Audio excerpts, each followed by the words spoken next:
Argentina Presidencia.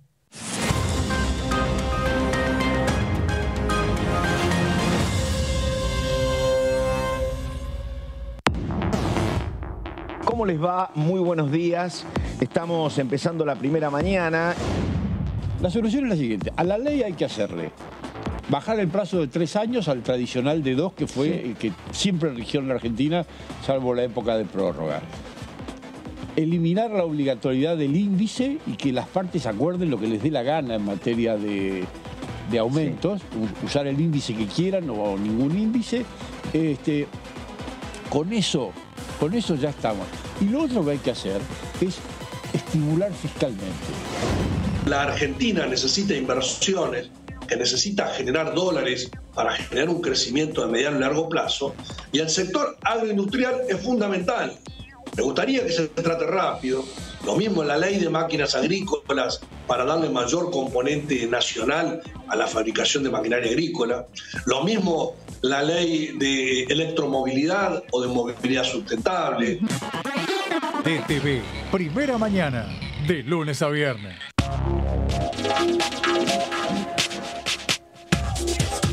DTV es información, es diálogo, es análisis. DTV es federalismo, libertad de expresión, pluralidad de voces. DTV es todo lo que un país en democracia tiene que ser. DTV es tu voz en el Congreso. Este 2023, seguí eligiéndonos. DTV, el periodismo en el Congreso.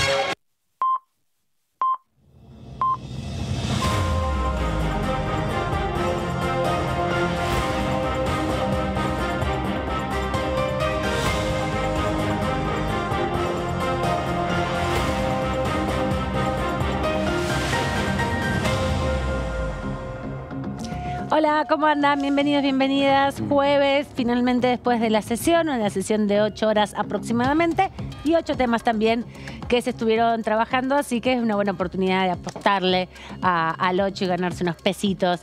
Vamos a estar repasando entonces todo lo que ha dejado esta sesión, no solamente los 8 proyectos que se aprobaron, 7 que estaban en debate y 1 que se incorporó desde el Senado, sino un poco también las cuestiones de privilegio, los reclamos propios que han hecho los diputados por retraso de tratamiento de algunos proyectos, como por ejemplo la ley de humedales, hizo especial hincapié en eso, y también una emergencia respecto a la situación del dengue, algo que se replicó hoy en la Comisión de Relaciones Exteriores y Culto. Les contaba que la mayoría de los proyectos se discutieron, algunos se aprobaron directamente, no hubo oportunidad ni razón por la cual discutir porque estaban todos de acuerdo, pero en otros proyectos también quisieron poner de manifiesto los diputados la importancia de la aprobación de los mismos porque impactan en la vida cotidiana de algunos colectivos argentinos, ¿no? De algunos sujetos, algunos ciudadanos y ciudadanas que, bueno, cuentan o son afectados por alguna condición de salud en particular, y es por eso también que se ha destacado la aprobación de estos proyectos. Sin duda, uno de los más importantes tiene que ver con el presente y el futuro, tiene que ver con las becas Progresar, tiene que ver con una posibilidad de acompañar a más de 1.200.000 jóvenes que hoy están estudiando y que muchos otros pueden sumarse en esta política para desincentivar en algún sentido el abandono de la escuela secundaria, y también la posibilidad de proyectarse en una carrera universitaria, porque se extienden también los plazos del universo que abarca las becas Progresar. Así que es muy importante lo que sucedió ayer, aunque tuvo poca prensa y se centraron más que nada nuestros colegas que cubren en general la política y poco habitualmente el Parlamento en algunas disputas que se dieron respecto a la ley de lavado de activos, y por eso vamos a estar profundizando en qué es lo que se aprobó en definitiva ayer. Pasaba en revista también en el resumen hace un ratito nada más los momentos de la votación. Nosotros nos vamos a centrar en 3 o 4 proyectos que nos parecen fundamentales para darle un poquito más de análisis en profundidad a esos temas. Saludo a mis colegas que están aquí prestos, listos para conversar un poco, ya menos a las corridas hoy porque ya está la sesión. ¿Cómo anda Claudio Mardones? Muy Bienvenido. buenas tardes, Amanda Alma. ¿Qué tal? ¿Hubo tiempo para analizar un poco lo que sucedió? Sí, totalmente. Sí, teniendo en cuenta, hubo más tiempo porque terminó por bastante antes de lo que se esperaba. Entonces eso también permitió analizar un poquito algunas cosas, alguna comparación con el verano, preguntarse un poco con lo que vendrá y algunas señales políticas también. Antonio Ricovene, ¿cómo anda? Amanda Alma, ¿cómo estás? Volviendo a cubrir las sesiones en su completitud. Sí, volviendo a las sesiones y también intentando ver, bueno, cómo va a seguir, ¿no? De acá en adelante se resolvieron proyectos esperados por gran parte de la sociedad y empieza a quedar, bueno, lo que genera un cuello de botella, que son temas un poco más espesos, con debates más caldeados que todavía no se terminan de resolver. Me refiero al debate de agrobioindustria, me refiero al crédito SUBA, que también vienen ya con un rodaje de comisiones, pero que todavía no hay demasiadas novedades, a pesar de algunos acuerdos que empiezan a aparecer. Hay algo que hay que hacer foco a veces en las reuniones de sesión, que muchas veces pasan inadvertidas si no hay picantes, digamos, si no hay controversia entre los legisladores, que son las cuestiones de privilegio y los apartamentos de reglamento. En este caso se plantearon la necesidad de avanzar con la aprobación de la ley de humedales y también se planteó la presentación de proyectos vinculados con la derogación de la ley de alquileres, ¿no? Que es el otro tema que aparece, y en este contexto de la campaña empieza a resonar con más fuerza. Lombardi dijo: quiero derogar esa ley, presenté un proyecto en ese sentido. ¿Cuándo va a avanzar este Congreso en debatir eso? Particular lo que hizo Lombardi, porque además su compañero de interloque, Julio Cobos, también presentó uno idéntico y que formó parte de lo que fue la negociación previa y las exploraciones entre el radicalismo y el oficialismo para avanzar por fuera de la ley de alquileres con los otros temas, créditos SUBA, bueno, los créditos prendarios, digamos, toda esa nebulosa, digamos, que tiene por fuera de la situación de los alquileres, en el caso de los créditos, algunos contornos que hasta ahora lo único que han cosechado es la resistencia de las entidades financieras, ¿no? Entonces, en ese contexto, Cobos ya había presentado un proyecto, también en un contexto en donde tuvo otro calibre, porque también se había concretado la reunión que tuvieron el presidente Alberto Fernández con el ministro de Economía Sergio Massa, la otra, no la de hoy en Olivos, en donde, bueno, buscaron aplacar un poco los ánimos. Cuando volvieron de Washington, se filtró la información. Hace un par de semanas, estamos ¿no? hablando, Que tenía que ver con semanas, que se decía desde los pasillos 20 del días. Ministerio de Economía que Regresamos se iba de a Estados derogar la Unidos. ley. Exactamente. Claro, hay cerca de antes del feriado largo. Totalmente. Así que me parece que en parte también la iniciativa de poder plantear esto en el recinto ayer es también dejar en evidencia que finalmente, después de lo que sucedió, no ha pasado nada. Efectivamente, se mantiene la ley como está y se renuevan los contratos en ese contexto, ¿no? Totalmente. Escuchaba en estos días que, en definitiva, con la ley actual, el impacto del incremento en los alquileres había sido menor a la inflación, porque también tiene dentro de la fórmula que calcula el incremento, aunque es excesiva, lo que las tira un poquito para abajo, en definitiva, tiene que ver con el índice de salarios, ¿no? Que no superó a la inflación, sino que está por debajo de la inflación. Y eso permitió, bueno, por lo menos que en los más de 100 puntos que tiene la inflación interanual no sea el 100% el aumento de... Es debajo de la inflación. ¿Cómo explicarles argumentos a los propietarios, no? Imposible, porque es justamente ahí...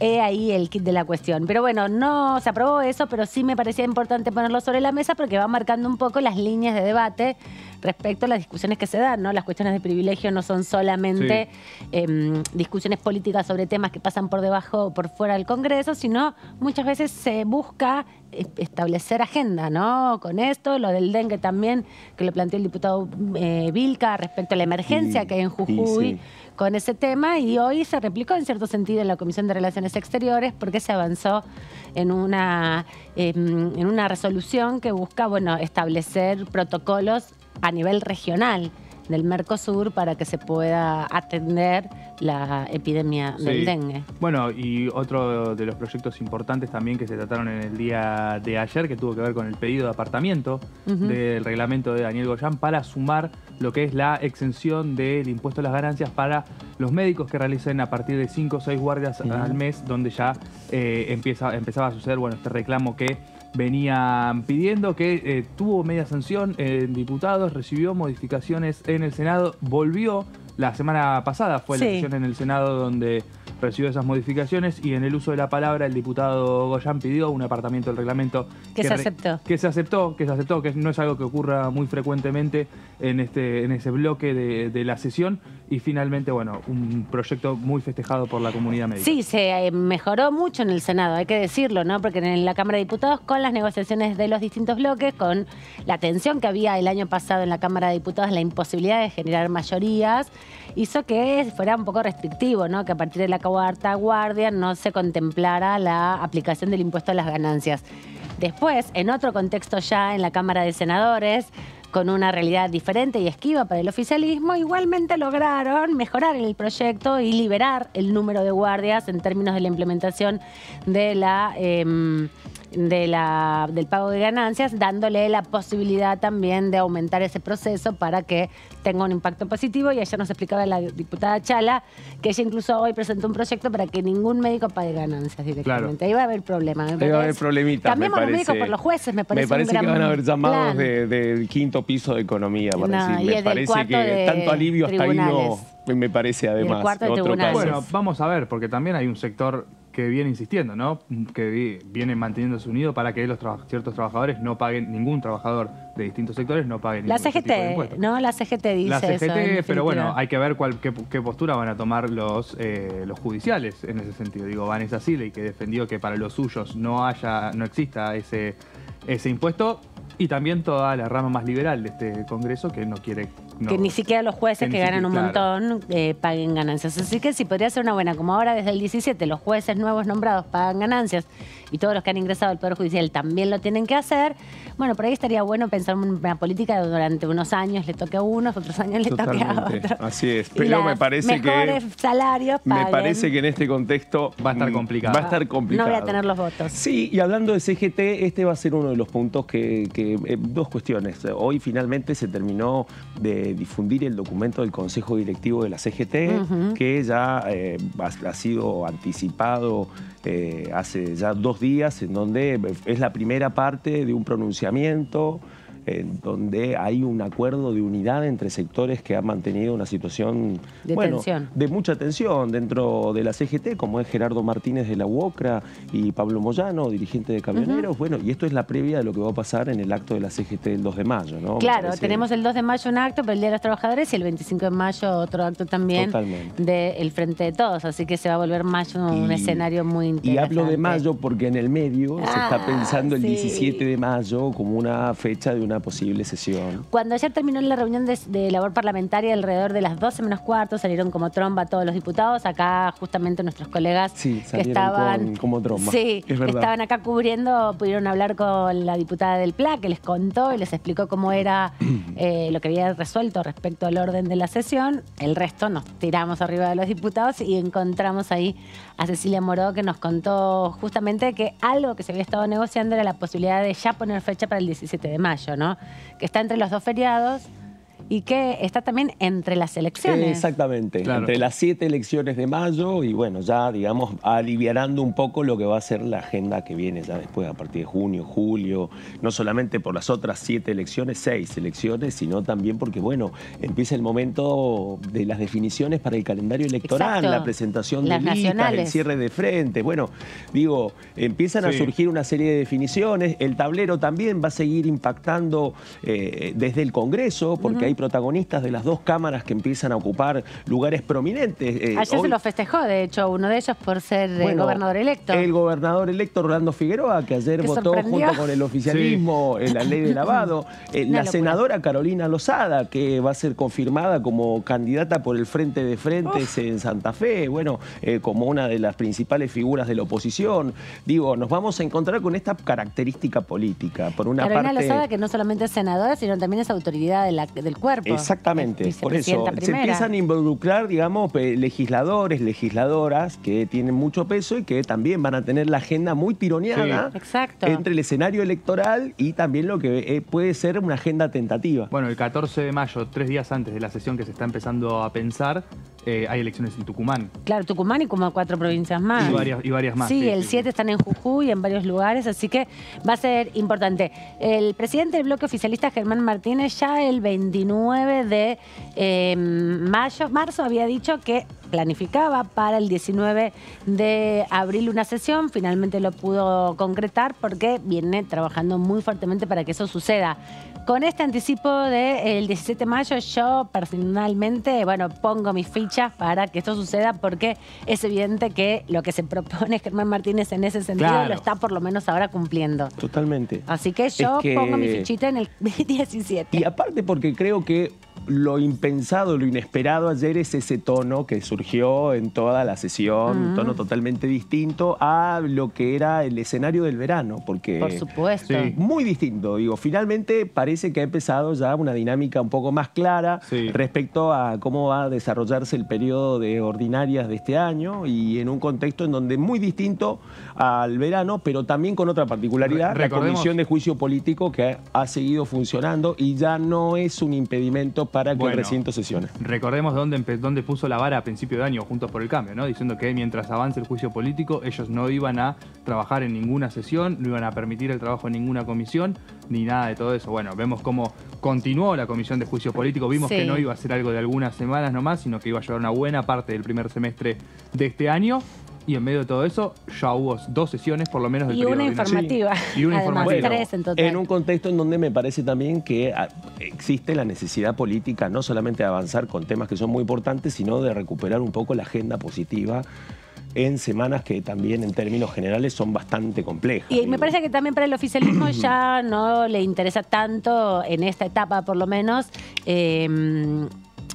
digamos, demostrar o mostrar en definitiva la posibilidad de grandes alianzas o grandes acompañamientos en los proyectos de ley, sino garantizarse la aprobación, ¿no? Exacto. Garantizarse el quórum fundamentalmente y poner ellos en definitiva los votos para la aprobación, porque ayer la actualización de la ley de lavado de activos tuvo nada más que 111 votos, pocos para el número que en general uno está acostumbrado de 129, 130, que implica un acompañamiento superior al oficialismo. Y con incertidumbre porque Germán Martínez había anticipado luego del plenario de comisiones en donde, bueno, hubo 2 dictámenes, en donde surgió este apoyo del PRO inicialmente al dictamen del Frente de Todos. Esquivo después a la hora de poner el cuerpo. Exactamente, y que después se transformó en una abstención, pero Germán Martínez había anticipado de que corría peligro la aprobación. Sí, y también mostrar ahí que hay otro clima porque el Frente de Todos no tenía todos sus diputados, tampoco los necesitaba,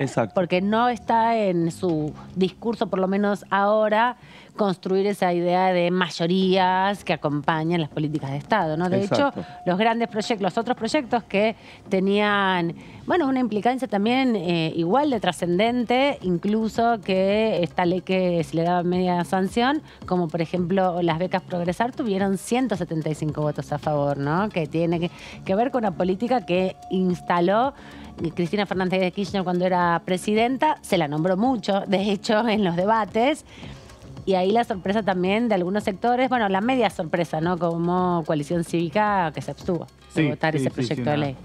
Una abstención que, bueno... Sorpresa, pero no tanto. Sorpresa, pero no tanto. Exacto. Se podía dejar ver. Sé que se podía pensar que pasaba. Bueno, repasemos un poco lo que fue el debate sobre otro proyecto de ley que tiene que ver con la pubertad precoz. Hemos hablado de este proyecto de ley para hablar sobre este tema. Antes me anticipa acá y me hace recordar mi productora Analía que la presidenta de este cuerpo también se expresó en redes sociales para dar cuenta de la importancia del proceso de debate del día de ayer, que, como decía, no tuvo tanta prensa, no hubo escándalo, no hubo ningún tipo de controversia, entonces los grandes medios, por ahí no los especializados, no le dieron tanta bola a una ley que tuvo mucha implicancia en su aprobación, medias sanciones, a proyectos que inciden fuertemente en la vida de los argentinos, sobre todo en sectores como la juventud y la niñez. Así que repasemos que decía la presidenta del cuerpo, Cecilia Moró, a través de las redes sociales, para conocer un poco cómo es su perspectiva. En definitiva, lo que ella dice, fin de una nueva sesión especial en Diputados AR. Logramos la aprobación de 8 proyectos que, entre otras cosas, benefician a muchas familias, a profesionales de la salud y a la preservación de nuestro ambiente. Y muestra ahí un videíto donde se puede ver un poco la actividad y las jornadas que se dan en el contexto de una sesión que también tuvo invitados en las gradas, porque varios de estos proyectos fueron impulsados por la sociedad civil, por los propios familiares, como por ejemplo este que también les comentaba, que es el de pubertad precoz. Repasamos con placas, ¿les parece? Lo que dejó este proyecto, que fue impulsado principalmente por la oposición, pero también por el oficialismo, que le fue incorporando algunas modificaciones. En primer lugar, decir que fue aprobado por 175 votos a favor, por unanimidad, en definitiva, porque no hubo votos en contra ni abstenciones. La pubertad precoz es una condición que lleva a que niños y niñas adquieran de forma temprana justamente caracteres sexuales secundarios. Esta problemática no se reduce solo a cambios físicos, también se conduce a otros temas emocionales y psicológicos. Hablaron acá los diputados de la Comisión de Salud y los que impulsaron el proyecto y dieron a conocer, bueno, el impacto que tiene esta situación, y comentaban que un niño o niña cada 20.000, me parece es el número, nace con esta condición, y si bien está reconocida como una enfermedad rara, lo que se hace con esta ley es crear un programa, ¿no? Totalmente. Hay que ver, digamos, en ese contexto, hay que tener muy presente cómo surgió también este debate y en este momento el intento para poder avanzar en que esto fuera aprobado, porque incluyó también una apuesta fuerte de la presidenta de la Cámara precisamente para visibilizar el tema.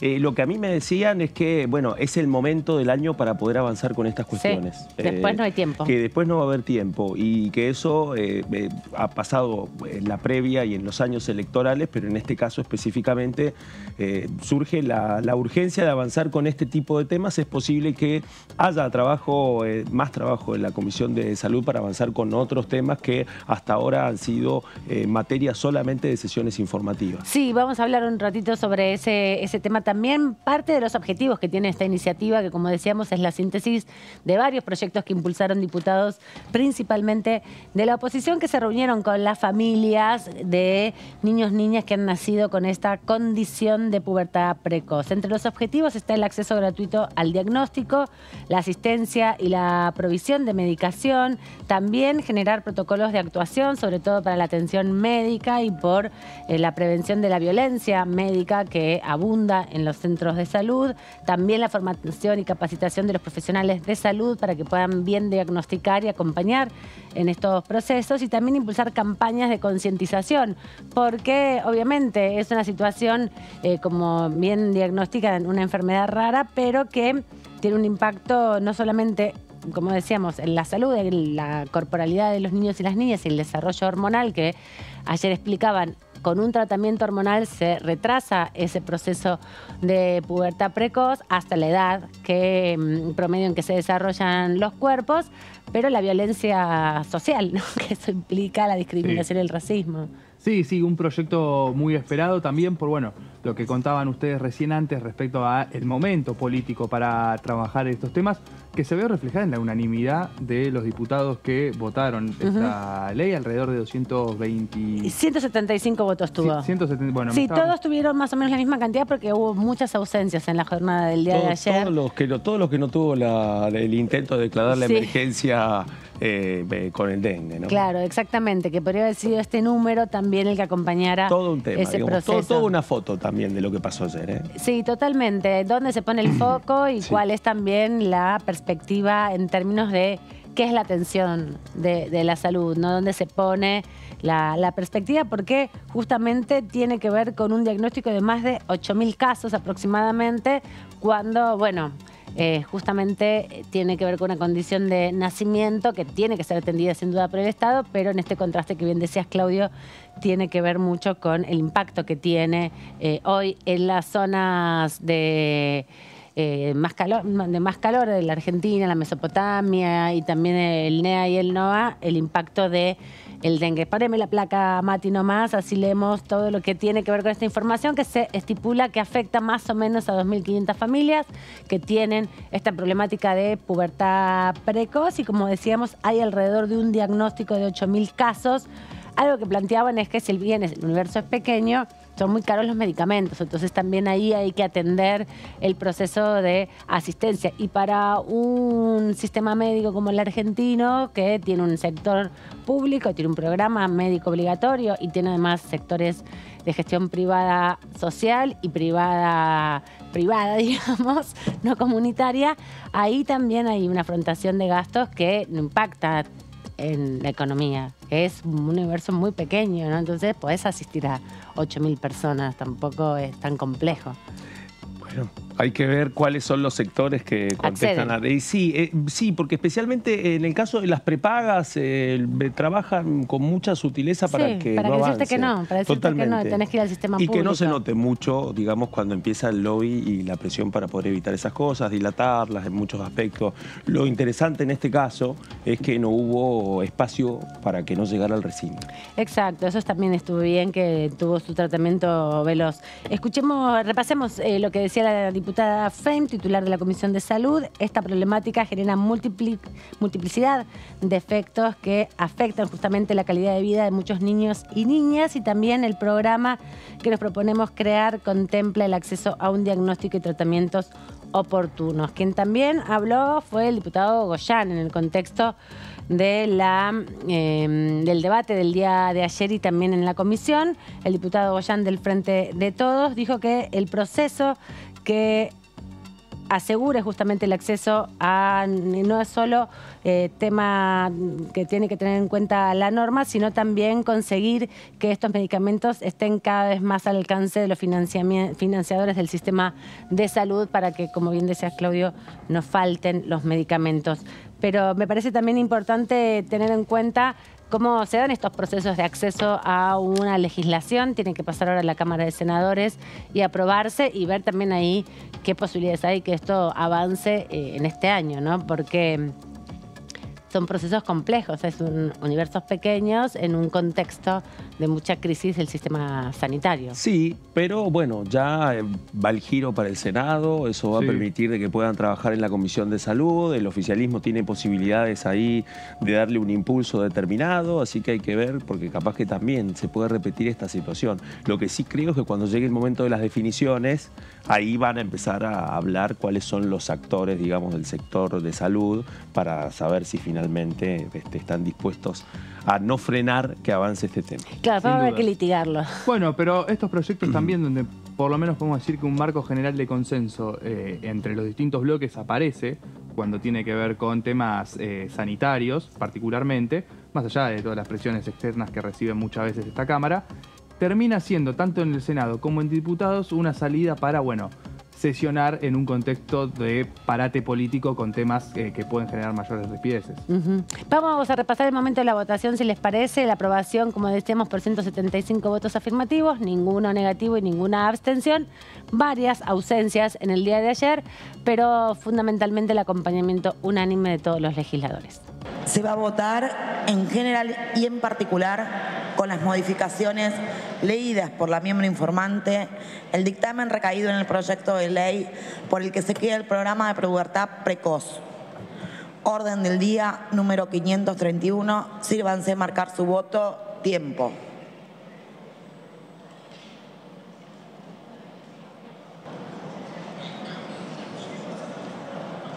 Se cierra la votación. Por secretaría se dará lectura del resultado de la votación.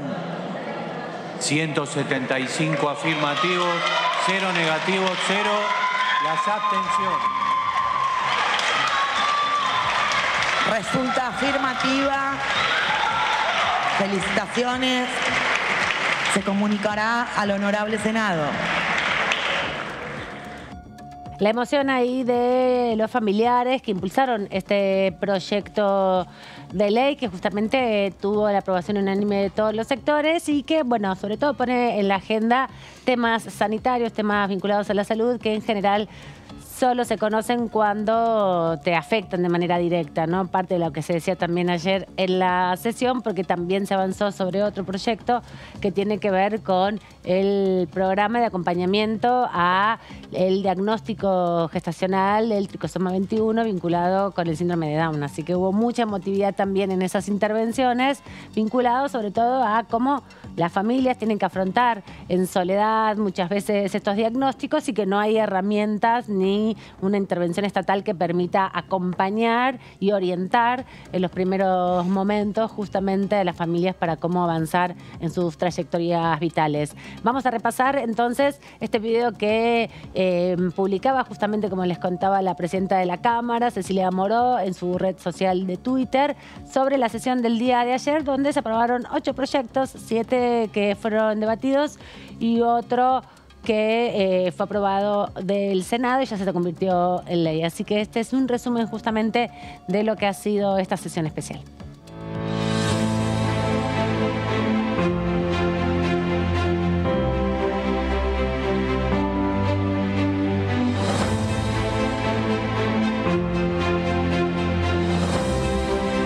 En una nueva sesión especial se dio tratamiento a varias iniciativas, las cuales fueron aprobadas en su totalidad. Diputados y diputadas avanzaron con la aprobación por unanimidad de votos sobre la contención y acompañamiento de las personas que reciben un diagnóstico de trisonomía 21, síndrome de Down para su hijo en gestación o recién nacido. Con 111 votos afirmativos se aprobó la modificación de la legislación vigente sobre la prevención y represión de lavados de activos. Fue aprobada también la creación del programa Pubertad Precoz, programa de respaldo a estudiantes Argentina Progresar, con 175 votos afirmativos. Por mayoría de votos positivos se aprobó el acuerdo sobre el reconocimiento de títulos de grado de educación superior del Mercosur. Además, el proyecto de entrada de tropas extranjeras al territorio nacional y la salida fuera de él de fuerzas nacionales. Finalmente, fueron 151 votos para la declaración como monumento natural de la especie de águila arpía. Muchas gracias. Habiéndose cumplido el objetivo de la sesión, queda levantada la misma. 40 años, democracia siempre. Diputados Argentina. Un pequeño resumen rápidamente para conocer qué proyectos se debatieron. En general, todos fueron acompañados con muy amplia mayoría, más de lo que tiene el Frente de Todos, lo que indica en definitiva que hay un acompañamiento generalizado. Y de que había ganas de votar algunas cosas que no fueran controversias o que fueran votaciones fallidas, ¿no? Que todo el mundo salga a ¿cómo se dice?, apropiarse de esta votación, ¿no? Un momento distinto. Agua para su molino. Hubo un momento distinto, me parece a mí. Hay que ver si la apuesta política permite de que se reedite. Bueno, sí, eso es una complicación, ¿no? Porque a medida que van pasando los días y se van desarrollando las elecciones, es más difícil que se mantenga la calma o la articulación entre los distintos bloques. Hay mucha competencia al interior de los bloques y también una particularidad que se da de entrecruzamiento, como sucedió ayer con las votaciones de lavado de activos, donde quienes habían firmado el proyecto originalmente el día anterior terminaron no votándolo o ausentándose al momento de la votación. Sí, creo también que una forma de aportar a ese nuevo tono fue también una abstención, levantarse, dejar que avance la aprobación. No eran los números que se esperaban, pero fue un gesto también en donde vuelve a pasar este tema, el tema de los costos políticos. Sí. Por una parte, creo que ya no había mucho margen para poder estirar la parálisis, para terminar la parálisis de la Cámara, teniendo en cuenta que iban a empezar a emerger costos políticos para negarse a participar de votar temas tan importantes de carácter sanitario como esto, que además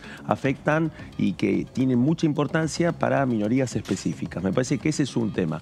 Ahora, en este otro caso, estamos hablando de los costos políticos del PRO dentro de la convivencia de Juntos por el Cambio en este contexto, ¿no?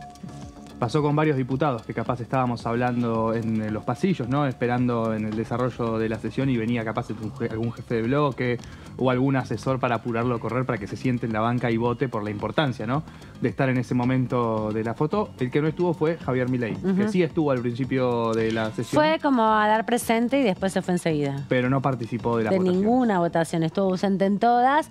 Y algo que también me parece interesante es, bueno, cómo dentro de las coaliciones políticas mayoritarias se pasa pasan factura a los distintos espacios. La intervención de Natalia Saracho para argumentar por qué los 3 diputados de Patria Grande dentro del Frente de Todos no iban a acompañar el proyecto de lavado de activos es un reclamo que lo vienen sosteniendo hace un año, donde la agenda que llevan adelante los movimientos sociales dentro del Frente de Todos no aparece en el Congreso de la Nación, ¿no? Y ante eso dijeron, ¿por qué nosotros vamos a acompañar un proyecto que no tiene ningún impacto directo en nuestra vida?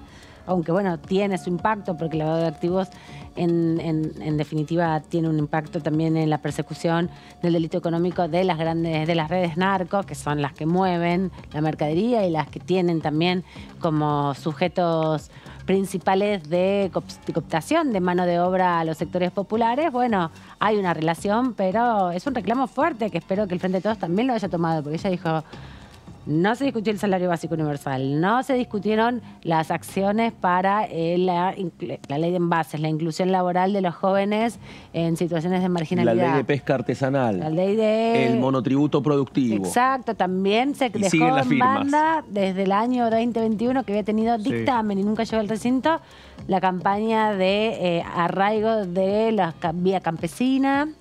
Y también la de agricultura familiar, que había tenido un impulso, sobre todo Cecilia Moró, en legislación general, que nunca llegó a recinto. Exactamente, que era uno de los proyectos, sí.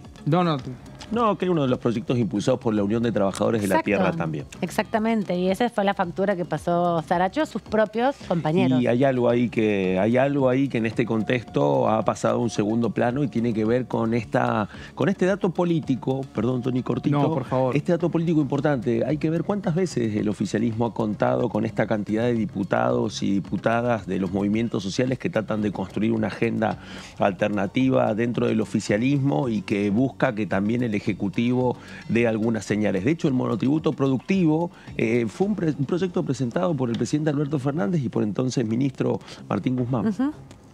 No, lo que yo quería agregar es que dentro del Frente de Todos aceptan por lo menos esta salida que encuentran los diputados de los movimientos sociales para no romper el bloque. ¿Se acuerdan que hace unos meses habían puesto como un ultimátum para el ministro Sergio Massa de si no trataba distintos temas, estos 3 diputados que responden a Juan Grabois rompían el bloque? Bueno, decidieron finalmente no hacerlo después del 1 de septiembre, que fue el intento de asesinato de Cristina Kirchner, entendiendo un contexto social y político mucho más profundo, y decidieron seguir formando parte del bloque. Bueno, dentro del Frente de Todos ven como una posibilidad de decir, bueno, está bien, ellos no deciden no acompañarnos, pero siguen formando parte del bloque de algún modo y evitan las fracturas en un espacio político que vaya si las tiene. Sí, es un peso grande igual para los 3 diputados y tienen poco resarcimiento, diría, ¿no? Porque vienen pidiendo ese impulso a una serie de proyectos que, bueno, un poco en esa línea va a progresar, ¿no? En definitiva, me parece que eso compensa un poco, aunque no está impulsado por los diputados de Patria Grande. Y ahí estamos hablando de 8 diputados que por fuera de los 3 del Frente Grande. El Frente Patria Grande. Del Frente Patria Grande. 20 años de así, pum. En un instante. Además tenemos otro que hizo una advertencia, fue Juan Carlos Alderete, también de la corriente clasista y combativa. Bueno, han surgido distintos planteos. Lo que pasa es que la mayoría fueron silenciosos. Otros no llegaron, otros buscaron marcar otra gestualidad política. Me refiero a Natalia Saracho con el intento de... Primero, un dato importante. Fue Natalia Saracho la figura elegida para poder avanzar con esta discusión nuevamente y retomar la discusión de la ley de envases y volver a presentar un proyecto, ¿no? Digo, con esto quiero decir que el espacio de diputados y diputadas de los movimientos sociales, que en muchos casos articulan también con los diputados de origen y extracción sindical, ¿sí?, han buscado distintas alternativas antes de llegar a quejarse en el recinto, ¿sí?, y interpelar a la oposición, pero también marcar este planteo hacia dentro del oficialismo. Exacto. En donde, en el caso específico de los 3 diputados del Frente Patria Grande, hubo una negociación que en un momento la tomó la senadora Juliana Di Tulio, julio y que después en parte se llevó adelante antes de fin de año a partir de una medida del Ministerio de Economía. Sí, pero eso mostró, por lo menos ayer, una forma, como bien dice Antonio, de pasarse unas facturas y mostrar que hay tensión dentro de los bloques en esta instancia también preelectoral o predefinición de listas y alianzas, donde hay ahí, bueno, cierta discusión sobre quién encarna dentro del Frente de Todos las expectativas electorales de los sectores populares, ¿no? Cómo se van a conformar esos espacios. Mira. Decíamos ayer que se habló del dengue. Ayer, que el diputado Vilca planteó en una cuestión de privilegio y un apartamiento de reglamento que se declarara la emergencia en torno a la epidemia del dengue. No tuvo los votos que requería, que son 2/3 de los presentes para que esto se pueda avanzar.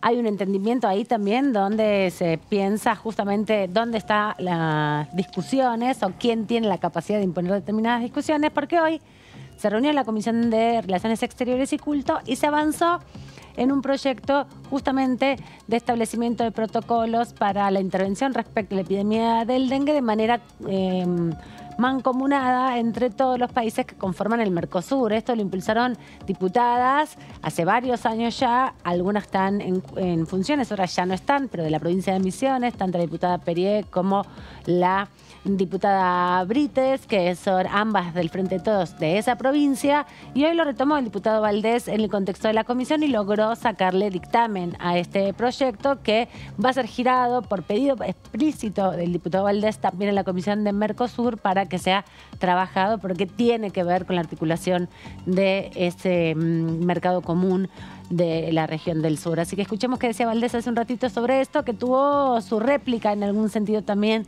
ayer y se va canalizando de alguna manera la atención sobre esta situación crítica que tiene que ver con el dengue.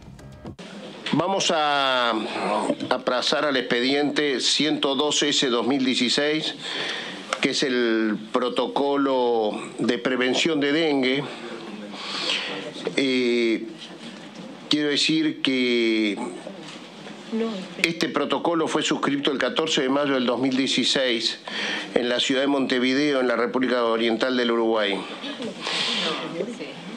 Particularmente tengo una especial deferencia por este proyecto porque yo era diputado del Parlasur cuando dos diputadas misioneras, Cecilia Brito y Julia Perier, plantearon este protocolo en ese momento, los principios del año 2016, que el Zika y el dengue asolaban, y fue aprobado en ese Parlasur y lo hicieron propio los presidentes del Mercosur, e inclusive rige hoy el protocolo del Zika en la Organización Mundial de la Salud. Yo ayer decía y hoy ratifico que a veces los trabajos de los diputados del Parlasur, que son de las provincias limítrofes, que tiene mucho más que ver a veces con la ciudad de al lado del país vecino, logran, en ese momento era muy, sobre todo en las fronteras era donde estaba radicado. Entonces,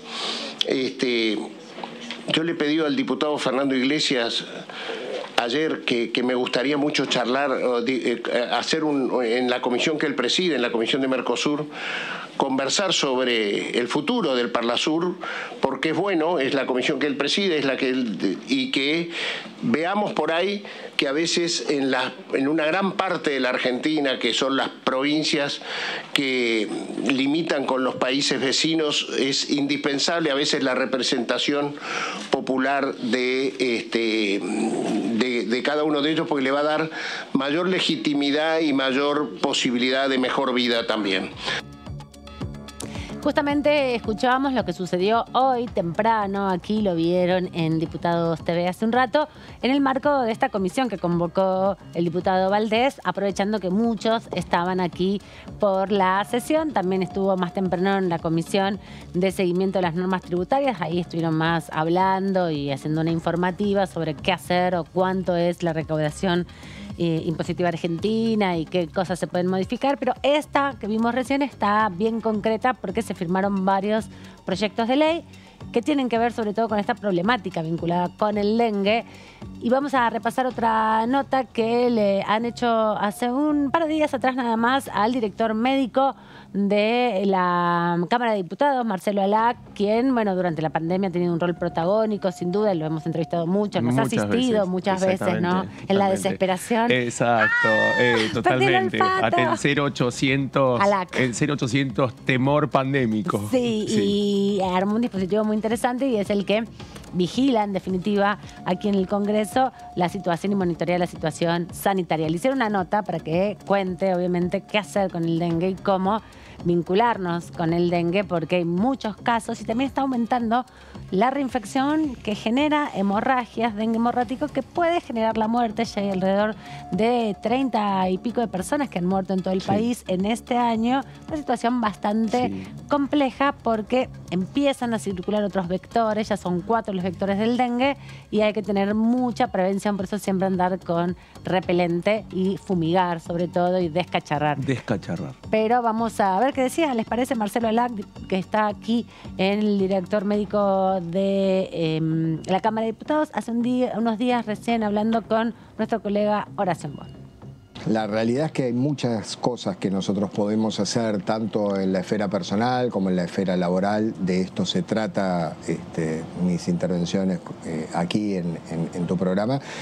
Me parece que es importante que tomemos medidas porque realmente en general la gente suele como de alguna manera desapasionar todo esto, como se vive una infección por dengue, y realmente pueden haber casos que revisten mucha mayor complejidad. La inmensa mayoría circula sin grandes complicaciones, pero esta no es la generalidad, Digamos, es una infección como para tener al respeto, a eso me refiero. ¿Cómo es este tránsito? Es decir, viene el mosquito, te inocula, ¿y qué pasa después? Mira, está bien como esto que mencionaste como intro, se la conoce como fiebre rompehuesos. Ahí va. ¿No? Porque realmente me parece que está bueno tenerlo en la cabeza cuáles son los síntomas. Así como cuando tuvimos el problema con el COVID, tratamos de identificar cuáles son los síntomas con probabilidad de. En el caso del dengue te diría es un poco más sencillo desde ese punto de vista, porque la fiebre es un elemento cardinal. Es decir, tiene que haber un cuadro de fiebre sostenido en el tiempo, fiebres en general elevadas, y a partir de ahí podemos tomar todo lo demás. Los segundos son es decir, fiebre asociado a una serie de síntomas. Esto que vos mencionabas del colega, dolores en las articulaciones, dolores en los músculos, dolores atrás de los ojos, dolores de cabeza, es decir, dolores en general. Son un componente importante. Después un salpullido que también puede aparecer, algunas manchas en la piel, es decir, hay otros elementos que pueden fortalecer. ¿Y cómo transita la enfermedad? Porque tiene un ida y vuelta o se sostiene en qué tiempo, cómo se manifiesta además de este diagnóstico que vos tenés. La evolución natural de la enfermedad es una enfermedad que requiere un tratamiento de apoyo sintomático, con lo cual hoy si nadie deja librado al desarrollo natural de la enfermedad, la cronodinamia, digamos, de la enfermedad, no la dejás alegremente una persona con fiebre, no la dejas 3 días con fiebre, porque la fiebre también provoca.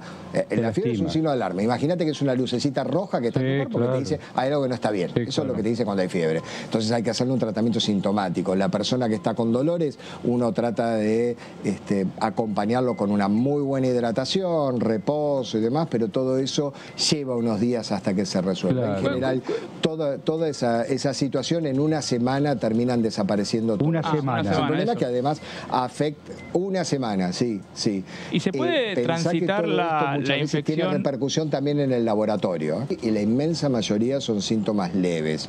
Mira. La realidad es que está buena la comparación con el COVID, porque la inmensa mayoría son cuadros leves. Ahora, cuando son graves, son cuadros realmente muy intensos y tienen otras particularidades que después, más adelante, si quieren, las podemos conversar. Pero básicamente es una fiebre con dolor en articulaciones y músculos. Esa sería la definición. Y en general, todo esto tiene manifestaciones clínicas y puede tener repercusiones también en el laboratorio. Puede provocar caída de las plaquetas, puede provocar una serie de alteraciones que hay que ir controlándola y se hacen mediciones seriadas de todo esto. Bien. El punto sería por qué apareció todo esto ahora en la discusión, ¿no? Yo estaba revisando algunos números que me parecían interesantes. Cuando uno mira cuál era la incidencia de dengue hace 40 años, no mucho más en el tiempo, ¿no? 40 años me parece un tiempo razonable para hablar de distintas etapas. En América como continente había solamente 1,5 millones de casos, ahora hay 16 millones. Ahí tienen un primer punto que es importante, ¿no? Esto puede tener un montón de explicaciones. Empecemos por la más sencilla, el crecimiento poblacional. Es decir, al haber más gente hay más probabilidades de tener enfermos. Y al haber más enfermos, después yo tengo algunas placas como para mostrarle, el vector se encarga de trasladarlo entre distintos enfermos, ¿no?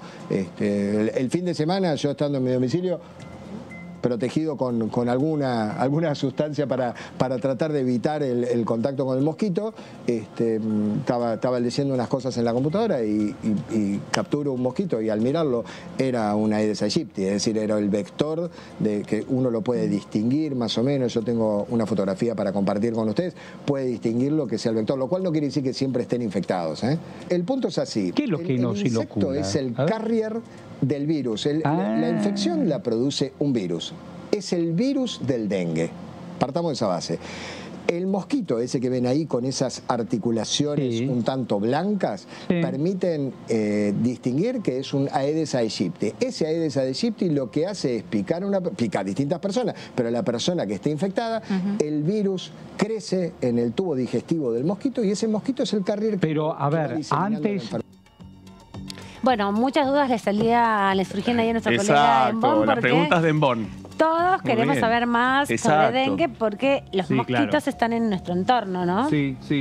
Yo tengo una amiga que estuvo infectada y bueno, ya la pasó mal, pero bueno, ya está bien. Esperemos que no le vuelva a pasar. Mi señora también estuvo infectada con el dengue. Mataderos es una zona con mucho dengue. Y algo que hay que decir, no se fumiga en la ciudad de Buenos Aires, por lo menos en la ciudad de Buenos Aires. Yo recuerdo que antes de la pandemia, por la zona de Mataderos, donde está el Parque Avellaneda y otros parques muy importantes también, se fumigaba mucho porque la zona se intentaba regular la proliferación de los mosquitos porque nacen muy rápidamente. Así es. Ponen muchos huevos, crecen rápidamente como larvas y en lugares muy insignificantes, de poca cantidad de agua limpia en general, que por ahí queda de un día para el otro, enseguida ves ahí las pequeñas larvitas. Las pequeñas larvitas, naciendo. Exactamente. Lo que dicen los descacharradores y también los fumigadores, de tener mucho cuidado con esas tapitas que tienen pequeñas paredes en donde pueden dejar las larvas, ¿no? Digo, no es un tema menor, porque el hecho de que en Mataderos esté sucediendo esto es porque, por fuera de la ausencia de fumigación, el otro tema es que ahí hay una proliferación que tiene que ver con una ausencia de una política de descacharramiento, como pasa en otros distritos, ¿no? Sin duda. También comentaba con alguna otra persona, bueno, una compañera nuestra de esta señal que también sufrió la infección del dengue, que ella había llamado varias veces al gobierno de la ciudad pidiendo que vayan a fumigar en su zona y no han tenido respuesta. No digo que solamente se dé en la ciudad de Buenos Aires, es el ámbito por donde nosotros nos movemos y tenemos la información más precisa, pero hay zonas aquí, hay un mapa aquí de la ciudad donde las zonas que hay grandes parques, Saavedra, Chacarita, la zona de Flores, la zona de Mataderos, la zona de Parque Avellaneda, los parques Los Andes son lugares de mucha proliferación. Ha ido cambiando. Hay que reconocer que durante los últimos 15 años ha habido distintos movimientos. La Facultad de Ciencias Exactas de la Universidad de Buenos Aires supo en otro momento tener un mapa actualizado con un sistema de medición barrio por barrio de cuánto era el nivel de mosquitos que había como para poder organizar ese foco. El tema, además, y que esto tiene que ver con el planteo de Vilca con respecto a Jujuy y de otros diputados, con respecto a Tucumán. En el caso específico de Tucumán, en la localidad de Lules es donde es uno de los puntos de mayor nivel de contagio, en donde además hay un vector específico ya en Lules y que además es una localidad que ya tiene niños que han muerto con enfermedades previas, ¿no? Pero que han surgido, preexistentes, perdón. En ese contexto, digamos, es que se está desarrollando esta situación de multiplicación de contagios en zonas en donde antes no había sucedido así, o que han vuelto a tener los niveles que tenían antes de la pandemia. Sí, también hay que decir que las legislaturas provinciales tienen cierta obligación también de vigilar estos procesos y de advertir en ese sentido distintas prácticas que se pueden desarrollar. Hay que ser muy solidario también porque tiene que ver con una política colectiva. Por más que se descacharre en una casa, se tiene que hacer comunitariamente. Exacto, hay que por eso. tener una vigilancia constante por parte de todos los que habitan los sectores de las comunidades, sobre todo porque es muy fácil su propagación y ahora entramos en temporada de lluvias. Es verdad, baja la temperatura y con 15 grados ya el mosquito no tiene sobrevida. Pero pueden durar un año las larvas. Es lo que estaban esperando en Tucumán, los huevos por ejemplo. Y las larvas. Exactamente. Es lo que estaban esperando en Tucumán un poco, que el cambio ya del ciclo del clima afectara de otro modo. Pero algo que dijo ayer también Graciela Camaño cuando hizo su intervención antes de los debates políticos, ¿no? Cuando hizo un apartamento de reglamento y pidió por la ley de humedales. Dijo, todos estos problemas ambientales que estamos teniendo respecto a la situación de la gripe aviar, que también se marcó ayer, respecto al dengue, respecto a otras epidemias, hemos pasado la epidemia también, la pandemia del COVID, bueno, tiene que ver con una crisis ambiental que tiene el planeta y que Argentina no está exenta, y los debates, por ejemplo, en torno a los humedales son fundamentales, ¿no? Por eso insistió y conectó estas demandas que se dieron en el contexto del inicio de la sesión del día de ayer y que de alguna manera, por lo menos hoy en legislación de Relaciones Exteriores y Culto, plantaron una piedra basal para avanzar en algunas instancias, que es un proyecto de ley para que haya un protocolo conjunto que ya está impulsando el Parlasur, en definitiva, y quieren replicarlo aquí a partir de las iniciativas diputadas de Misiones. Nos vamos rápidamente a una pausa y volvemos, que nos queda todavía bastante más para seguir analizando y metiéndonos a fondo con algunos proyectos que se aprobaron en la jornada de ayer.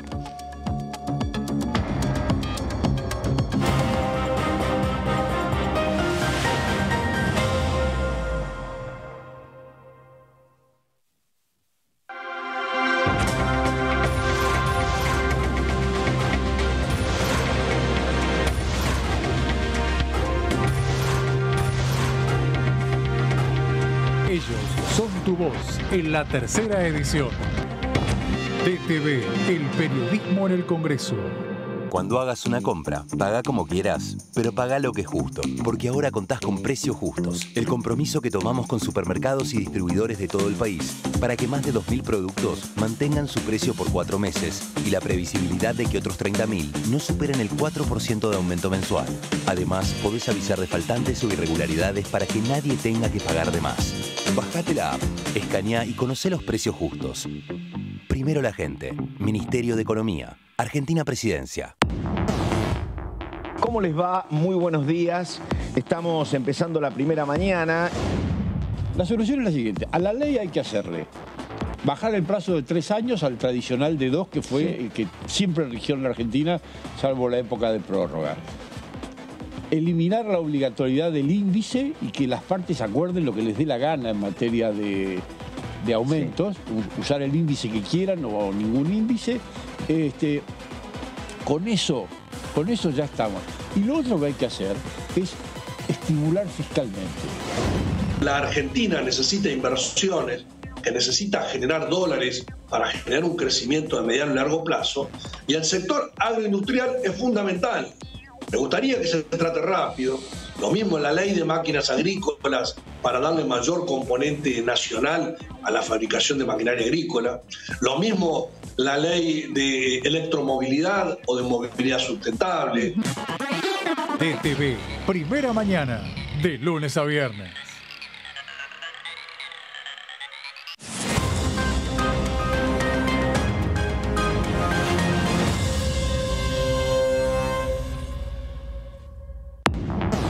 Hola, ¿cómo les va? Muy bienvenidos a Ecoagenda. La soberanía alimentaria está vinculada a que nosotros localmente, podamos generar todos los alimentos que necesitamos para una vida de calidad. sabiendo que estamos en un humedal, el delta es un humedal, sabiendo que es un reservorio de agua, que además ayuda a la capacitación y mitigación contra el cambio climático. También alberga diversidades biológicas. Lo que intentamos hacer es esto, ¿no? Conservar el espacio, capacitarnos y concientizarnos sobre todo de la importancia de respetar estos ecosistemas para que no pierdan su equilibrio y sobre todo al explotarlo de una manera turística que sea lo más amigable posible, ¿no? Ecoagenda, jueves 23 horas.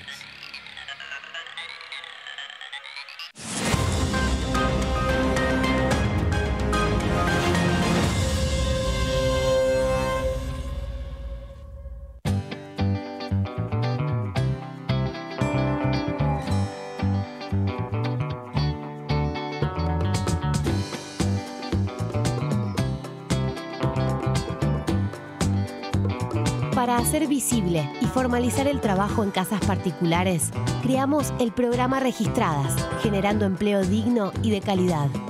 Inscribiendo a una trabajadora de casas particulares, formalizás un puesto de trabajo y asegurás que acceda a todos sus derechos. A través del programa Registradas, durante los primeros 6 meses, el Estado cubre el 50% del sueldo de las nuevas trabajadoras. Una herramienta para visibilizar, formalizar y reconocer el trabajo del personal de casas particulares. Argentina Presidencia.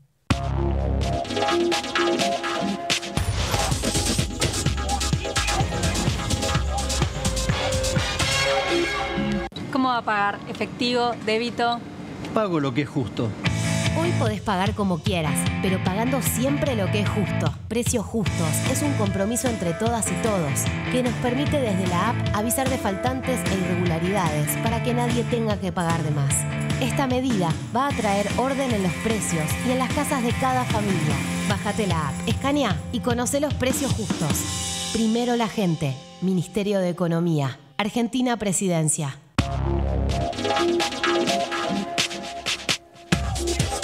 DTV es información, diálogo, análisis. DTV es federalismo, pluralidad de voces, libertad de expresión. DTV es todo lo que un país en democracia tiene que ser. DTV es tu voz en el Congreso. Este 2023, seguí eligiéndonos. DTV, el periodismo en el Congreso. Continúa abierto el registro de acceso para los subsidios a la energía. Ahí podrás realizar la solicitud para acceder a los subsidios de gas y electricidad. Ingresá a www.argentina.gov.ar/subsidios y completa el formulario de inscripción. Acordate de tener las facturas a mano, ya que se te van a solicitar datos de medidor y número de usuario. No hace falta que el servicio esté a tu nombre. Con la segmentación energética, construimos un sistema energético más justo y sustentable y seguimos acompañando a quienes más lo necesitan. Secretaría de Energía, Ministerio de Economía, Argentina Presidencia. ¿Cómo andan? Bienvenidos a esta tercera edición. Aquí estamos. Este proyecto, si bien no es un proyecto ideal que potencia todo el sector agropecuario, pero sí es una herramienta más para generar una cierta previsibilidad y certeza que también reclama el sector y que hoy no tiene para futuras inversiones. Por lo tanto, es un proyecto que requiere un debate. Todavía tenemos que ver, digamos, la gravedad o hasta dónde va a calar el tema de la sequía en las distintas provincias del país. Ese efecto que nosotros sabemos que va a estar presente, pero no sabemos la profundidad que va a tener en cada una de las economías regionales. DTV, tercera edición, de lunes a viernes.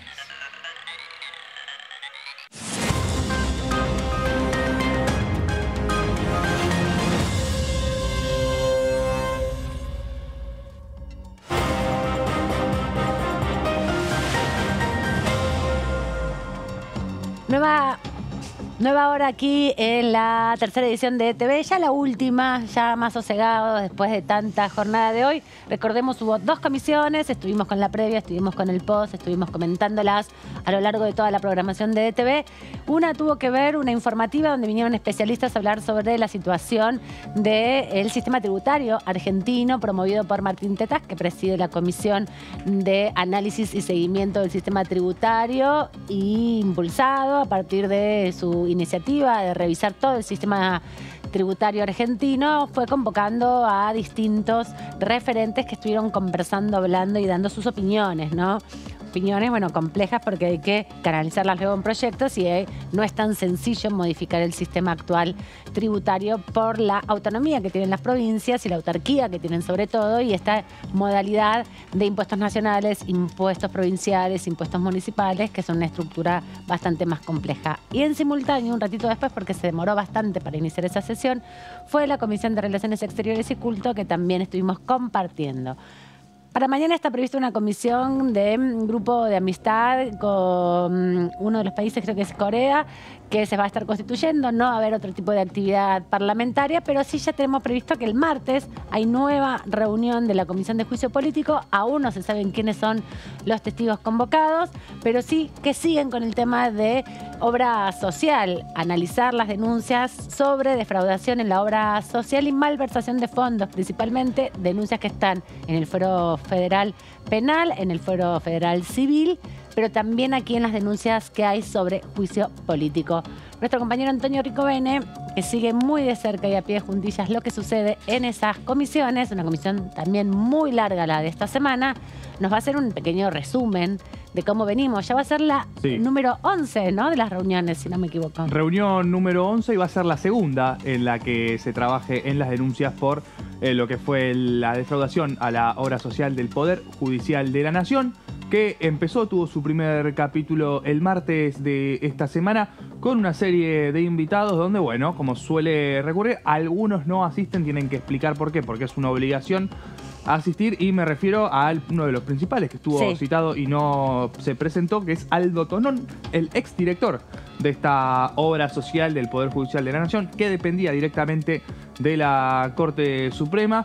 Particularmente estaba delegada al cortesano Carlos Maqueda. Claro, Tonón, que estuvo al frente de la dirección de la obra social hasta hace 2 semanas, que renunció, que fue una de las situaciones del contexto que dio más fuerza. Sí, este debate que se está dando en la comisión, ¿no? Alimentó, me parece a mí, un poco las expectativas en torno a cuánto puede impactar el juicio político a la Corte, ¿no? Exacto. Porque hemos venido repasando un poco que vienen algunos capítulos que en este caso específico con la obra social del Poder Judicial de la Nación, este era uno de los puntos centrales, especialmente junto con esta dificultad que no se puede saber mucho cómo funciona la obra social del Poder Judicial. Claro, recordemos que también ha habido otros contextos donde otras obras sociales de otras actividades han sido intervenidas, ¿no? Venimos a un proceso de estigmatización fuerte de los procesos de las obras sociales sindicales, y nos encontramos con esta,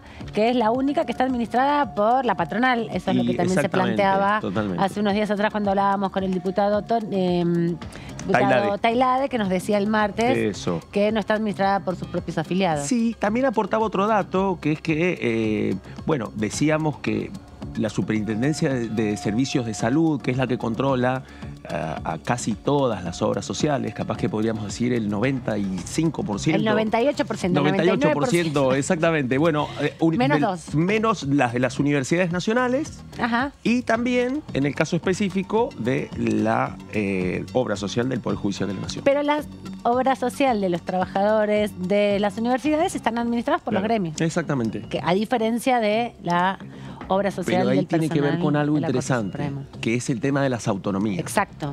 En un caso específico, digamos, con el tema de la autonomía universitaria, y en el otro, bueno, de algo mucho más complejo, porque es la obra social de otro poder que por su diseño depende de la Corte Suprema de Justicia de la Nación, y eso es un tema que también surgió ahora y que tiene que ver con si finalmente va a surgir, a partir de todo este debate, independientemente de las investigaciones que puedan surgir, las responsabilidades políticas, quién puso los dedos o quién dejó de ponerlos, es también si va a haber una ley para poder controlar y reglamentar el funcionamiento. Exacto, eso es una de las derivas posibles que va a tener este juicio político. Pero retomemos lo que ha sucedido con Aldo Tonón, que no se presentó por ahora. No se presentó, pero... y posiblemente lo vuelvan a invitar para la semana próxima, y con una advertencia de que, bueno, ya si no vuelve a presentarse, la Cámara de Diputados puede hacerle un pedido al Poder Judicial para que sean las fuerzas públicas de seguridad las que lo traigan a cumplir con su obligación de declarar como testigo. Tiene que declarar, nada de lo que digo, que lo que él diga puede ser usado. Claro, argumentó que no se quería autoincriminar, pero en este caso no se lo está juzgando a él, sino se está juzgando a los jueces de la Corte. Claro, ¿no? así es. Totalmente. Otra de las que estuvo presente, bueno, fue la contadora de esta obra social, Melisa Solana. Sí, que estuvo poco tiempo en la obra social ella, estuvo menos de un año. Sí, creo que alrededor de 6 meses. Sí, y también pariente, yo lo tengo anotado acá, de uno de los secretarios de la vocalía de Rosati. Exactamente. Es la esposa de uno de los vocales de Rosati, y bueno, fue un poco reticente en la información que dio. Otro de los testimonios lo aportó María Cristina Interladi, médica legista y perito de la Corte Suprema, para intentar entender, ¿no?, cómo fueron esos procesos de auditoría que no sucedieron y demás cuestiones. Oscar Fernández, como parte de la auditoría que ordenó la Corte Suprema, acordada el 22-2021. Laura Cowling, que es trabajadora judicial afiliada a la obra social del Poder Judicial de la Nación, y Liliana de Brito, otra de las trabajadoras también afiliadas, donde... No, decime. No, hubo una invitada más. Guadalupe, ahora se me fue el nombre, María Guadalupe, ahora me voy a acordar, que es justamente la que firmaba los cheques del Poder, de la Tesorería, la prosecretaria, la protesorera de la obra social. Ahora se me va a venir el nombre a la cabeza. Pero bueno, quiero hacer hincapié en lo que contaban los distintos diputados en la dificultad, ¿no?, que les implicaba traer a trabajadores afiliados a esta obra social para que declaren en un punto contra los patrones de ellos, ¿no?, que tiene que ver con los jerarcas de la Corte Suprema, que eran quienes manejaban esta obra social. Ya lo tengo, Guadalupe Burgos. Guadalupe Burgos, sí, así es, la que firmaba... La última que habló. Sí. En una presentación donde los distintos diputados empezaron a ver, bueno, qué sabía ella de lo que estaba sucediendo. Y no se acordaba de cuánto había firmado los cheques y ahí qué había hecho la semana anterior. Y ahí vienen, digamos, los recaudos, y también eso es un termómetro de la situación, me parece a mí, porque es algo muy parecido a lo que sucedió cuando también comparecieron los funcionarios que dependen directamente de Horacio Rosati y que están vinculados con su secretario Silvio Robles, ¿no? Ayer hablábamos cuando esperábamos la salida al aire, mientras estaba dando la sesión, hablábamos con varias de nuestras colegas aquí, justamente de que nos había dado la misma sensación la participación de justamente esta señora, Guadalupe Burgos, como cuando vino Natalia Monayer, con el mismo tipo de respuestas, ¿no? Exactamente, digamos, una presentación muy preparada, atentas a ver cómo venían, preparadas para afrontar además algo muy parecido en este caso a lo que puede suceder en un momento de un juicio oral, ¿no? Porque ahí es donde se da esa tensión, en donde quien declara se prepara también para saber un poco el perfil de quien lo va a interrogar, y en este caso se veían recaudos especialmente porque, bueno, iban preparadas para afrontar las preguntas del diputado Leopoldo Moró, del diputado Rodolfo Tailade, en donde en muchos casos se notaba los cuidados para no afrontar ninguna acusación en contra a partir de las preguntas que estaban haciendo. Pero ahí se empieza a notar un poco el nivel de tensión que genera hacia el interior de la Corte Suprema, porque estamos hablando en este caso de la presencia de funcionarios de la Corte, ¿sí? Digamos que reportan caras muy conocidas para los 4 miembros de la Corte Suprema de Justicia, compareciendo ante solamente una comisión investigadora de la Cámara de Diputados. Tiene su peso. Sí, voy a dar 2 datos más sobre todo esto, o poner en relación 2 datos, por ejemplo, por lo menos de las últimas sesiones. Recordemos que uno de los primeros testigos que vino era el que había durante muchos años sido encargado del mantenimiento de la Corte Suprema de Justicia, de las actividades como, por ejemplo, lo que tiene que ver con los arreglos, que de hecho él fue el que contó que había habido una inundación en el despacho de Silvio Robles, ¿no? Que después se develó que no se habían afectado las computadoras. Pero tanto él como ahora la señora Guadalupe Burgos, no me quiero olvidar bien el apellido, los dos declararon y no tienen una trayectoria dentro de los estudios que tengan que ver con la administración que desarrollan, ¿no? Que también son cosas que uno no conocía. Uno pensaba que la Corte Suprema, como se entra por concurso y con toda una instancia de reconocimiento al mérito para llegar a esos lugares, sobre todo en este discurso que está tan instalado, bueno, 2 de los que manejan la plata de la Corte Suprema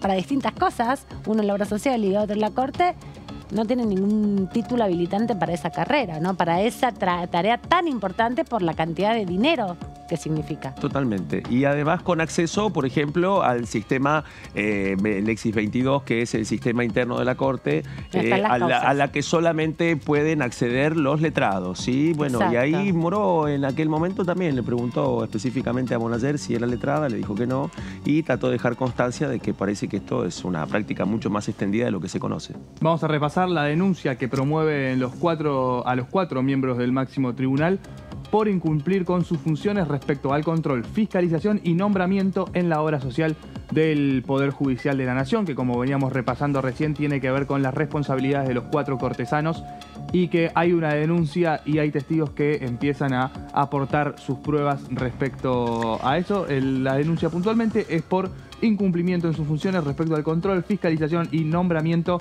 en esta obra social del Poder Judicial de la Nación.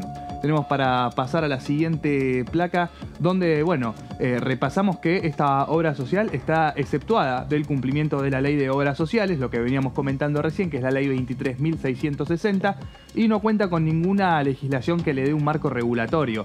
A partir de ahí empieza a aparecer en el debate, en un debate paralelo, en un debate satélite, vamos a decir, al que se está dando en la sala de la comisión, que es, bueno, la necesidad de reglamentar, ¿no?, esta ley con una de las obras sociales más grandes, de las más grandes de las obras sociales. Sí, 100.000 afiliados tiene, son un poco menos la cantidad de afiliados aportantes, ¿no? Menos de la mitad son afiliados aportantes porque el resto son adherentes y parte de los jubilados del sistema del Poder Judicial Nacional, ¿no? Recordemos que las provincias tienen muchos sus propios sistemas de obras sociales, esto es para la Justicia Nacional, que depende de la Corte Suprema, y desde el 2008 hay una acordada donde se hacen cargo los supremos de la administración. Antes ha habido, bueno, otras administraciones. En este caso, la Corte Suprema tiene señalizado, se ha dicho en la comisión también, una información clara con una acordada de la Corte propiamente dicha que desde 2008 asume la administración. Y agrego a lo que comentás, Amanda, que se rige exclusivamente por el estatuto que tiene esta obra social, que es del año 1956, un año no democrático para la Argentina. ¿Qué te parece? Un año después del golpe, del bombardeo a Plaza de Mayo, exactamente. Así es. Sí, una de las normativas que quedan para los trabajadores de gobiernos dictatoriales. Sí, de dictaduras. Tenemos para pasar también a la siguiente placa para seguir comentando esta denuncia que llevan contra los cortesanos a partir de este... Te spoilé la placa recién. Sí. Bueno, esto que comentaba recién Amanda, ¿no? Que en abril de 2008 la Corte Suprema modificó el estatuto de esta obra social en un contexto, bueno, de un gran cuestionamiento hacia la administración del organismo, donde ya empezaban a aparecer estas distintas cuestiones y donde a partir de esto empieza a traslucirse, ¿no?, las diferencias entre los cortesanos en decir, bueno, quién se encarga de controlar esto, las presentaciones de las auditorías, que las auditorías realmente se hagan, y parte de todo el debate que se empieza a plasmar en estos días en la comisión. Y también se planteó el martes en la Comisión de Juicio Político que entre abril del 2008, como bien decías, Antonio, y el 2021, cuando se registraron las primeras causas que empiezan a circular, en definitiva por sede judicial, aumentó un 300% la litigiosidad, las denuncias de afiliados por causas de no acceder a medicamentos. Hubo para despacharse sobre cómo se controlan, lo mal que se controlan los medicamentos en la farmacia de la obra social del Poder Judicial de la Nación, que no tienen ni un software para saber cuándo están vencidos los medicamentos, o sea que es muy desprolijo todo. Las prótesis, las cirugías y la asistencia geriátrica, que es otra de las dimensiones de la obra social, todo lo que tenga que ver con sillas de rueda, con internaciones, con camas de asistencia para las internaciones domiciliarias, con plazas en los geriátricos que administran, que nada es propio y todo está tercerizado, ¿no? Claro. Porque no tiene servicios propios que otra ofrezca. Zona gris. Otra zona gris que se va a ir develando porque otro de los que va a venir es Michel, que es uno de los que viene denunciando a los cortesanos de la obra por la malversación en la obra social también. Retomamos un poquito porque es importante para el desarrollo del juicio político esta acordada, que es la 05-2008, que bueno, figura en mayo, pero fue firmada en abril, donde bueno, acuerda que si bien define a esta obra social como un organismo con autonomía de gestión, individualidad administrativa y financiera, estableció también que funcionará bajo la dependencia directa de la Corte Suprema de la Justicia de la Nación, que podrá designar a un ministro integrante del tribunal para dichas funciones. Y es ahí donde el juez Maqueda aparece en la mira, ¿no? De quién fue el que estaba a cargo del control de esta obra social, en un contexto donde las divisiones, podemos decir, entre los distintos cortesanos exponen cómo se van llevando respecto al qué hacer con esta obra social. Hay dos cosas que también hay que decir. Por un lado, la vulneración del derecho a la salud, que es un derecho básico de las personas y que está administrado en este sentido por la Corte Suprema de Justicia. Y por otro lado, que ya en el 2021 desde el Senado se había pedido un informe a la Corte Suprema sobre el funcionamiento de la obra social. No es algo que aparece ahora. Bueno, desde el 2017 está la denuncia de Elisa Carrió, que tiene en uno de sus capítulos contra Lorenzetti esta discusión, también, ¿no? Totalmente. Y ahí eso, bueno, genera interrogantes no solamente por el rol que ha tenido Zaffaroni desde la acordada de 2008, Maqueda, perdón,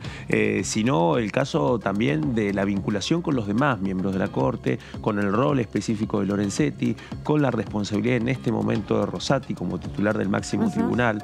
Hay que ver en ese contexto cuántas son las puntas que salen a la luz a partir de eso y cuánto a partir de estos nuevos datos que surgen, si esto va a estirar más el funcionamiento de la comisión. Así es, así es. Vamos a repasar quiénes en su momento firmaron esta acordada que quedó en la mira, que es el juez Ricardo Lorenzetti, que sigue en la Corte, Elena Hayton de Nolasco, la última en retirarse. Bueno, Juan Carlos Maqueda, quien finalmente pasó a estar a cargo de la administración de esta obra social.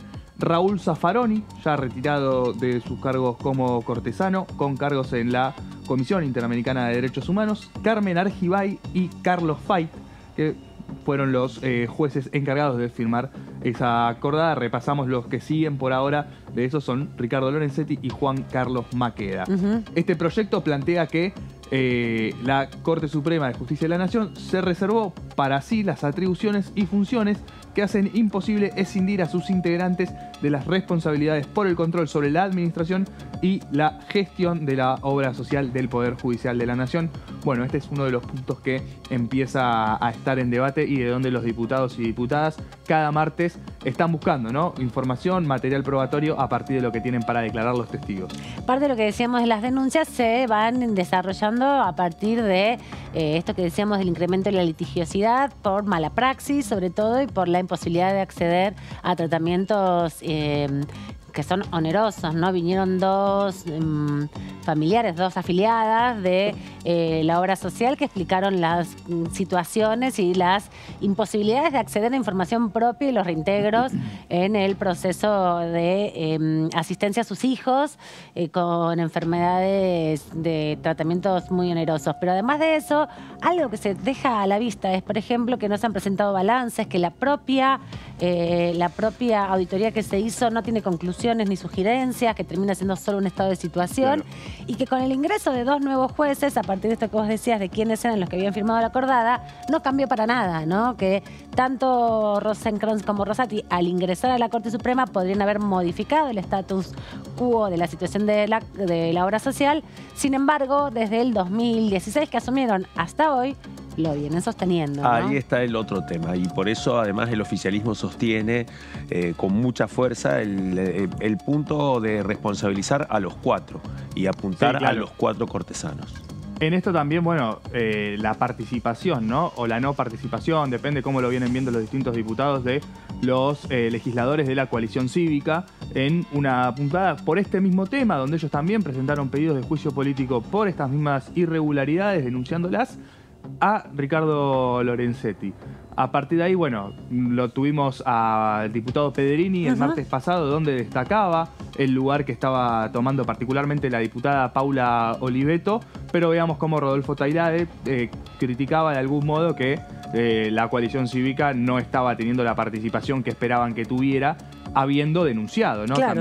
También estos hechos. Siendo uno de los impulsores principales de las causas, ¿no? Así es. Bueno, esta causa judicial investiga la posible comisión de delitos encuadrados en los artículos 248, que tiene que ver con abuso de autoridad e incumplimiento de los deberes de funcionario público, y el artículo 261 respecto a la malversación de caudales públicos a partir de la denuncia por uso indebido de distintas herramientas tecnológicas por parte del presidente de la Obra Social del Poder Judicial, Aldo Tonón, en su momento. ¿Te parece que escuchemos, vos lo citabas recién al diputado Tailade, que lo escuchemos el mismo martes después de la sesión de la Comisión de Juicio Político? Tuvimos la posibilidad de hablar con él y nos comentaba justamente respecto a lo que se había develado en la Comisión de Juicio Político con la participación de todos estos invitados que empezaron a dar detalles de lo que es justamente el conflicto, la denuncia en torno a la malversación de fondos y mal desempeño de las funciones de los jueces de la Corte Suprema en la administración de este ámbito específicamente, que es la obra social del Poder Judicial de la Nación. Ya lo tenemos, podemos pasar entonces al diputado. Bueno, sigamos con las placas entonces, porque todavía no está posible compartir con ustedes el video del diputado. Bueno, vamos entonces ahora con el diputado Tailade. La verdad que creo que fue una reunión en donde quedó, o por lo menos empezó a quedar claro, nuestra hipótesis de investigación, que básicamente, para hacer, si se quiere, una suerte de síntesis, podríamos decir que la obra social incurrió en el abandono de sus afiliados y en corrupción en sus prácticas de administración, de gestión. Bueno, los afiliados, hoy vinieron 2 afiliadas a la obra social, con 2 chicos, cada una con un hijo, cada una con problemas o con diagnósticos de discapacidad. Y bueno, nos contaron que es un parto conseguir que la obra social les dé pelota, que les reintegre la plata. Mientras tanto, todos los meses tienen que poner entre 200 y 300 mil pesos por los distintos tratamientos de cada uno de esos hijos. Y con el nivel de estrés, como contó una de las chicas, el nivel de estrés y de angustia absolutamente enorme para una familia. Yo lo puedo decir porque soy padre y no me imaginaría estar en una situación de esas. Y la verdad que la obra social no les da ni 5 de bolilla, no hay profesionales, no hay atención, no hay contención y mucho menos hay pago, que es lo que más le interesa en este caso a las afiliadas. Y por el lado de la corrupción, o si se quiere, de el desorden, el desmanejo administrativo contable, bueno, estuvieron algunos auditores que hicieron un informe a pedido de la Corte, un informe lapidario, que básicamente con ese informe nosotros podríamos avanzar en un dictamen acusatorio, porque es así de contundente. Pero bueno, llamamos a quienes trabajaron en ese informe y también le tomamos testimonios a una persona que actualmente trabaja en la obra y una persona que trabajó durante pocos meses. Bueno, pero todos los testimonios fueron contestes en que básicamente es una obra social que no tenía sistema de contabilidad, o sea, a ese nivel estamos hablando. No tenía sistema de contabilidad, no había no había manuales de procedimientos, no había balances que eran consistentes. Todos los balances firmados por profesionales de ciencias económicas, ninguno está su firma certificada en el Consejo Profesional de Ciencias Económicas, con lo cual quiere decir que escribieron cualquier cosa porque no hay datos fidedignos, confiables, para trasladarlos a un balance. Es decir, que en principio lo que declararon hoy, la hipótesis nuestra de investigación se corroboró de punta a punta. La semana que viene van a venir más auditores y en algún momento, si no es la semana que viene, será la siguiente, tendrá que venir Marchi, el administrador. Marchi es una persona muy importante para nuestra hipótesis de investigación, pero también para la de la coalición cívica. Es decir, Marchi está señalado como parte del esquema de corrupción de Ricardo Lorenzetti por parte de la coalición cívica. Y lo que vemos hasta ahora es que están levantando un poquitito las riendas del caballo, no están avanzando con el juicio político de Lorenzetti, no hay medidas de prueba, no proponen ningún testigo en ese sentido. Esperemos que cuando venga Marchi, se acuerden de que denunciaron a Lorenzetti. Bueno, ahí estábamos nosotros mismos también, porque esto fue el martes, día que ustedes me acompañan, junto con nuestra compañera Gaby Vulcano, porque había sucedido inmediatamente después de la sesión. Y ahí, bueno, yo había dicho Michel, porque se me confundió con otro, que no tiene que ver con la obra social, sino con la recaudación. Yo te iba a decir, bueno, se llama el mismo apellido del director de aduanas. No, pero es Marchi, el mismo apellido que el diputado mendocino, pero no es de Marchi, es solo Marchi, que él, bueno, también fue denunciado por la diputada Carrió, ¿no? En su momento, y ha pedido que se excusen los jueces de la Corte en un juicio civil que tiene. Otro capítulo más también. Picante va a ser. Otro capítulo más también que promete algunas definiciones más claras todavía. Y a él lo citaron para la semana que viene, se supone, ¿no? Que va a ser un momento importante porque ya sabemos más o menos cuál es el estado de situación.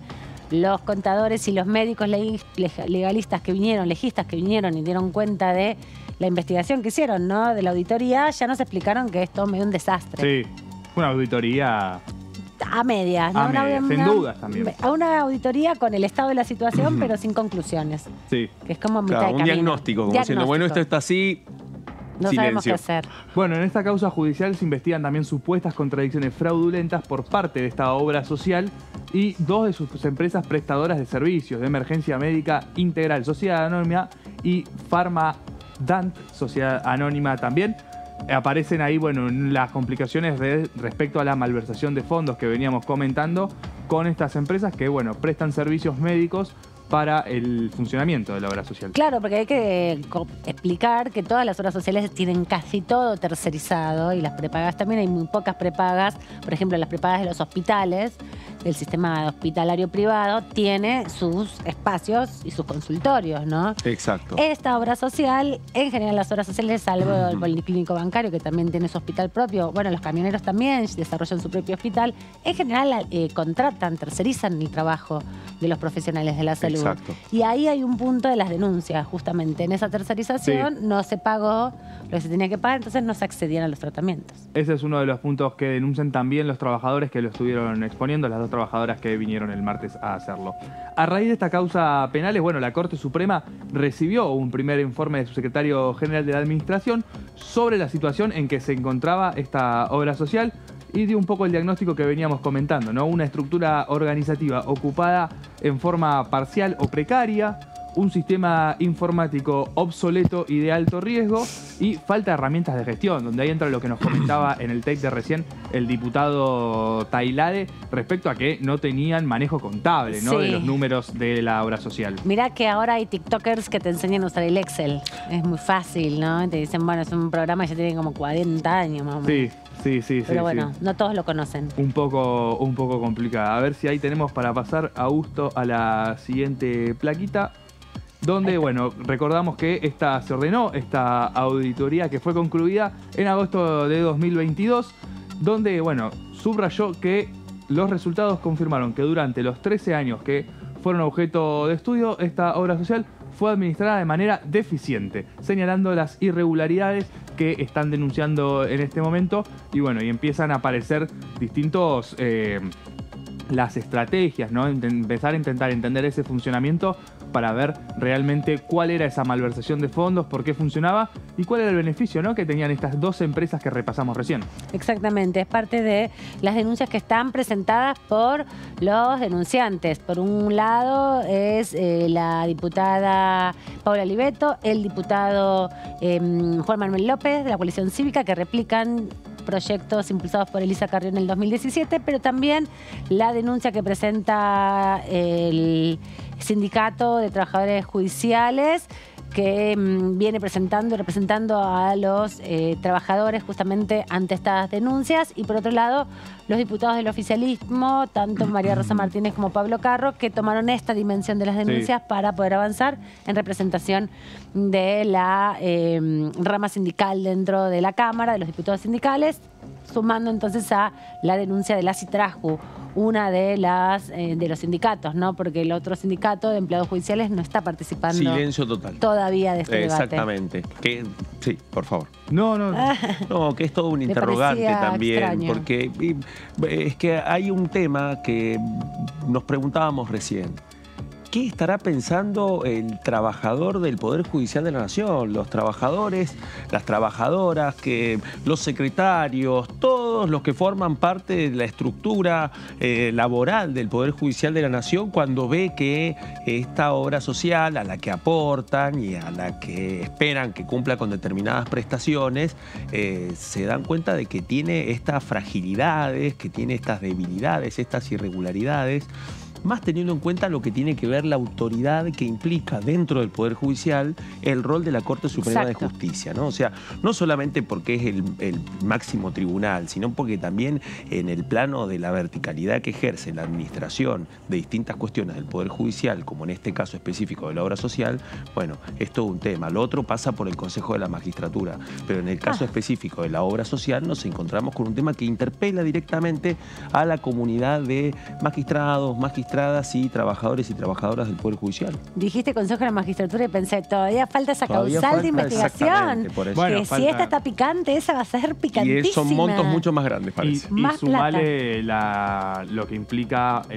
la coparticipación de la ciudad también. Sí, ahí también. Ay, Dios mío, todo lo que falta todavía en juicio político. Bueno, uno de los puntos importantes de lo que va a ser la reunión de la semana que viene, en caso de que se presente el exdirector Aldo Torón, tiene que ver con la ausencia de previsión presupuestaria, ¿no? Los diputados del oficialismo quieren saber cómo hacía para manejar una obra social con la ausencia de previsión presupuestaria. De hecho, lo preguntaron directamente y una de las testigos dijo, no tengo idea, por eso renuncié. Exacto. Bueno, es todo un tema eso. Y a partir de ahí, uno de los que debería tener una respuesta, por lo menos, es el director. La Comisión de la Auditoría sostiene que la entidad no habría llevado un sistema presupuestario durante el periodo auditado, ni general ni sectorial, por lo que pueden comentar acerca de la posibilidad de contraponer los resultados obtenidos y las gestiones realizadas con planes o políticas previamente diseñadas. A partir de ahí es donde empieza a ver la intencionalidad, ¿no? De que ocurra esta falta de esta previsión presupuestaria, algo que para una organización con 100.000 afiliados, debería por lo menos tenerse en cuenta. Sí, lo que yo me interrogo es si así está la obra social del Poder Judicial de la Nación, ¿cómo está el tratamiento de las causas?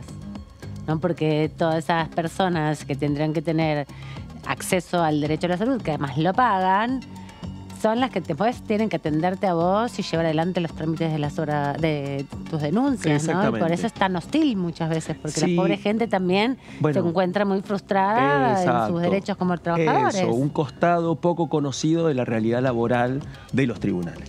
Exacto, porque si no tienen sistema contable, si no tienen sistema digital para controlar a quién le van a comprar los medicamentos o cuál es el medicamento que está a punto de vencer, cuál está vencido y cuál está habilitado para poder ser entregado. Y eso hace que estando el medicamento no se entregue, lo dijo la médica legista que vino como testigo, ni pensar en un expediente. Claro. Sí. ¿No? Porque si no tienen sistema informático para prestarle un servicio básico a sus trabajadores, ¿qué pasa con gente que tiene un conflicto, es víctima o es parte de un conflicto que se tiene que dirimir en tribunales, ¿no? Sí, ahí hay un tema que... Qué orfandad. Sí. Sentimiento de orfandad. Y el otro tema, bueno, que en ese contexto, uno de los temas en donde el Consejo de la Magistratura, durante todas estas etapas, antes de entrar en esta etapa de controversia profunda, ha sido precisamente la informatización del Poder Judicial, avanzar en distintas cuestiones. Uno de los temas tiene que ver con esto, con el sistema para poder acceder al seguimiento de cada una de las causas, en donde solamente pueden entrar los letrados. Exacto. Pero posiblemente se haya avanzado en la informatización de algunos de estos aspectos, pero la paradoja tiene que ver con el nivel de ausencia de calidad técnica en la atención de la obra social del Poder Judicial. Sigamos adelante con más irregularidades. Bueno, esta es una de las irregularidades que nos comentaba en el tape Rodolfo Tailade, que, bueno, a partir de lo que reveló la auditoría es que el sistema informático contable que existe en la obra social no asegura un satisfactorio procesamiento y control de la información respaldatoria de sus operaciones. Lo que comentábamos recién, ¿no? Empieza a aparecer como, bueno, la falta de registro, de manejo de la administración contable de una obra social que aglutina a 100.000 trabajadores del Poder Judicial. Y por último, en la próxima placa, vamos a repasar algunos datos más que revela este informe, donde habla del índice de litigiosidad para el periodo 2008-2021 que creció más del 300%, ¿no? Manifestando el desencanto de los trabajadores con el servicio prestado en temas médicos. La crítica, claro, porque además el sistema de salud, uno está muy asustado siempre que le dicen algo, le dicen, bueno, te tenés que hacer tal tratamiento, lo empezás a gestionar en la obra social y cuando te lo tienen que dar se demora, poniendo en riesgo tu vida y tu calidad de vida también, ¿no? Porque todo esto que tiene que ver con las cirugías y las prácticas, las prótesis, por ejemplo, y cosas que son vitales que generan mucha angustia y también complican el resto de tu vida cotidiana. Por eso la crítica tan fuerte con los casos y los litigios. Y aparte, en el caso de lo que tiene que ver detrás de la litigiosidad, hay que ver cuántos son amparos en algunos casos, que son respuestas urgentes para la atención de una situación que reclama inmediatez, cuántos son situaciones que no han tenido solución y son demandas civiles, cuánto de eso tiene que ver con demandas penales también. Bueno, ahí hay un tema que realmente sorprende al tratarse de una obra social de este calibre. Exacto. De los 413 juicios tramitados entre 2017 y 2021, los principales motivos estaban relacionados en la mayor parte a los problemas de prestación o cobertura médica, que es un 25%, a cirugías, un 20,1%, a medicamentos, 19,8%, y a prestaciones geriátricas 8,7% y a prótesis 8,2%. Pero atención, no es que están reclamando las demoras en atención, que las debe haber, no digo que no, sino que están yendo directamente a cuestiones médicas, de medicamentos, de necesidades de turnos y cuestiones de emergencia también. Exactamente, cosas que son vitales para muchos de los afiliados y además que tienen que ver con tratamientos complejos, ¿no? Que no son fáciles de abordar. Es verdad que hay mucha complicación con algunas prótesis porque son importadas o con medicamentos que son importados, pero se supone que el régimen de obras sociales y la administración y la previsión y la planificación en una obra social te tiene que permitir acceder. Por eso se te descuenta el salario todos los meses, un proporcional, que en el caso de los trabajadores judiciales, una parte la aporta el trabajador y otra parte la aporta la patronal, no debe ser porque es en proporción al salario, es un porcentaje del salario, el 3% y el 2,5% por parte de los trabajadores. Bueno, todo eso es una cantidad de dinero. La pregunta es, ¿dónde está? ¿Dónde está? Y aparte, los datos que faltan. ¿Cuánto es el aporte mensual que ingresa a partir del descuento en el recibo de sueldo de los trabajadores y trabajadoras del Poder Judicial? Digamos, ¿cuánto es lo que entra ahí? No se sabe todavía. No se sabe, es sorprendente. Para quien hace el aporte, estimo que también debe ser una intriga y a la vez también una incertidumbre por este tema, por el tema de las falencias vinculadas a la atención médica directa.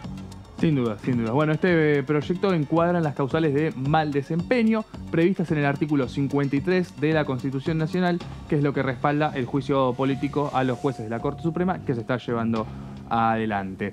Podría configurar la conducta prevista en los artículos 248 y 249 del Código Penal de la Nación por mal desempeño y malversación de fondos públicos, que es lo que veníamos comentando. Bueno, esto es la síntesis un poco de lo que ha dejado. ¿Todavía te queda un poquito más? Sí. Queda así esta última placa para repasar que estos eventuales delitos surgen, lo que comentábamos recién, del incumplimiento sistemático y deliberado de las funciones de control y de administración indelegables que le han sido asignadas por la acordada de abril de 2008, la que comentábamos al principio del informe, entre los años 2008 y 2021 a los miembros de la Corte Suprema de Justicia de la Nación, que en su calidad de tal no podían desconocer las facultades de supervisión y administración a las que estaban obligados en esta obra social.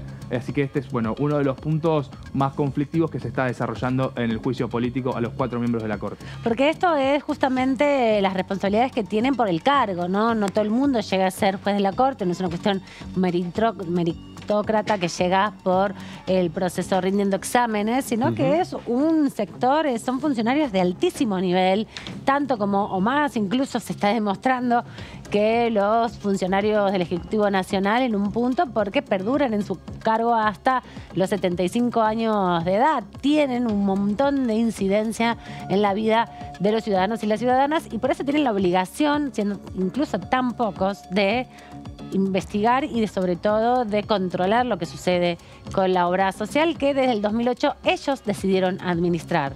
Dicho sea de paso, ¿no? Por una acordada propia, nadie los obligó. Bueno, ya había una situación de irregularidad y ellos asumieron un rol de control que ahora están demostrando no lo cumplieron como se habían comprometido y mucho menos con los estándares básicos para, dar una prestación de servicio de la salud.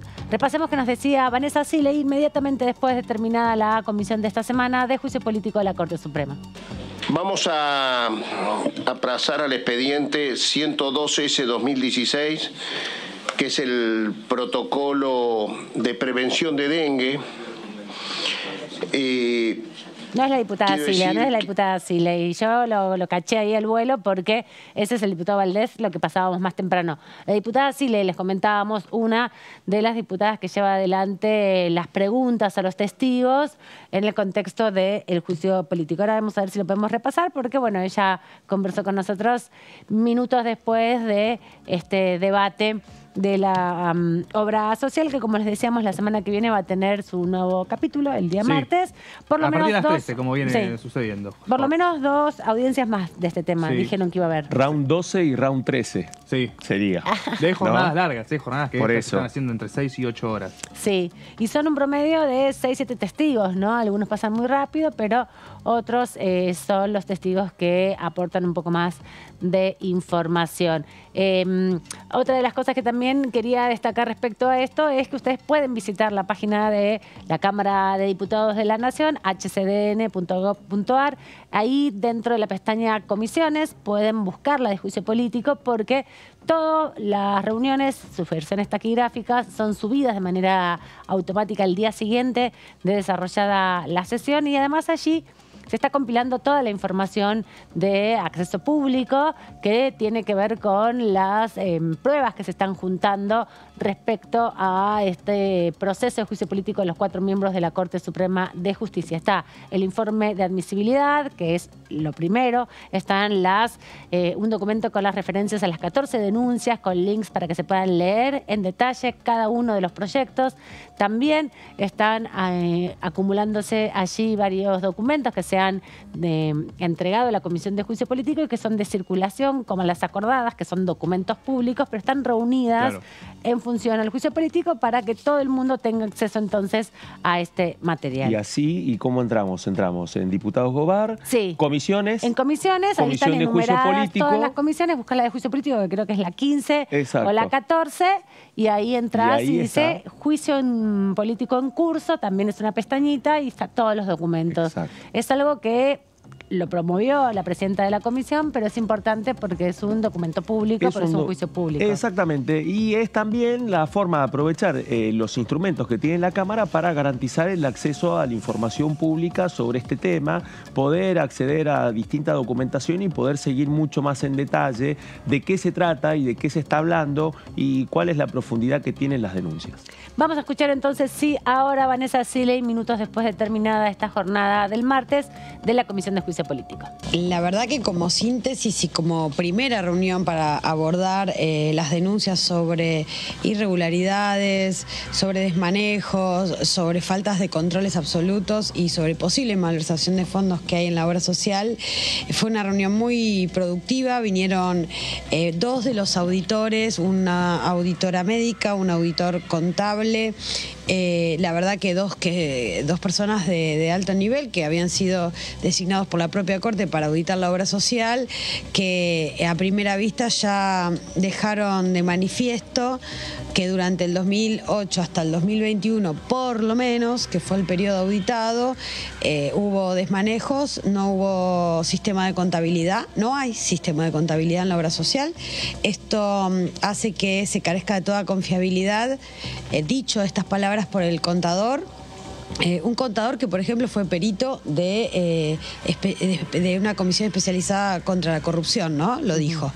No lo dijo Vanessa Siley. Lo dijo en el marco de la Comisión de Juicio Político. Dijo además que se carece de manuales de circulación y administrativos. Nunca la obra social, siendo que era obligatorio, elaboró un presupuesto. Esto genera que la carencia de un presupuesto en un órgano como la obra social del Poder Judicial de la Nación, con 100.000 afiliados y afiliadas en todo el país, no tenga planificación, no pueda tener gestión y por ende no pueda tener control. Esa es la realidad que se ha expresado hoy y bueno, la verdad que al finalizar el día también vinieron dos afiliadas a la obra social, madres ellas con sus hijas con discapacidad y eso para mí es de lo más importante porque la verdad esto se trata de la salud y se trata de la vida de las personas. La gestión pésima y la responsabilidad absoluta de los miembros de la Corte Suprema, porque la Corte es la que administra, gestiona, determina, crea el estatuto, lo hace cumplir, regula los fondos, designa a las personas, todo eso que debe hacer la Corte y no hizo. Atrás de todo eso está un servicio de salud y está la vida misma de las personas, ¿no? Exactamente, lo que decía la diputada Siley es lo que se está analizando en las próximas jornadas. Van a tener aquí toda la información, pero ahora nos está convocando nuestra compañera Lourdes López desde el móvil.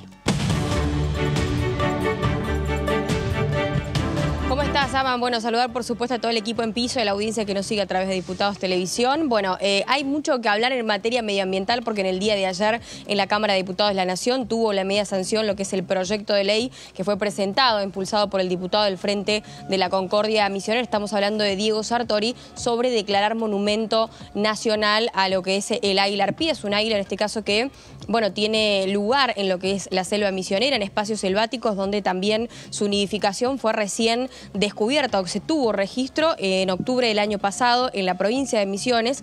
Por lo tanto, bueno, hubo mucha expectativa para que se pudiera dar la media sanción a este proyecto que tiene que ver con lo netamente medioambiental, pero también con la preservación de la fauna autóctona de la provincia de Misiones. Si les parece, bueno, escuchamos un poco de lo que fue la votación en el día de ayer y la palabra, por supuesto, de una de las integrantes de la Comisión de Recursos Naturales y Conservación del Ambiente Humano. Estamos hablando de la diputada Graciela Camaño. Lo escuchamos. Se va a votar en general y en particular el dictamen de la Comisión de Recursos Naturales y Conservación del Ambiente Humano, recaído en el proyecto de ley por el que se declara Monumento Nacional la especie águila arpía. Orden del día número 12, sírvanse marcar su voto. A ver, los que faltan loguearse.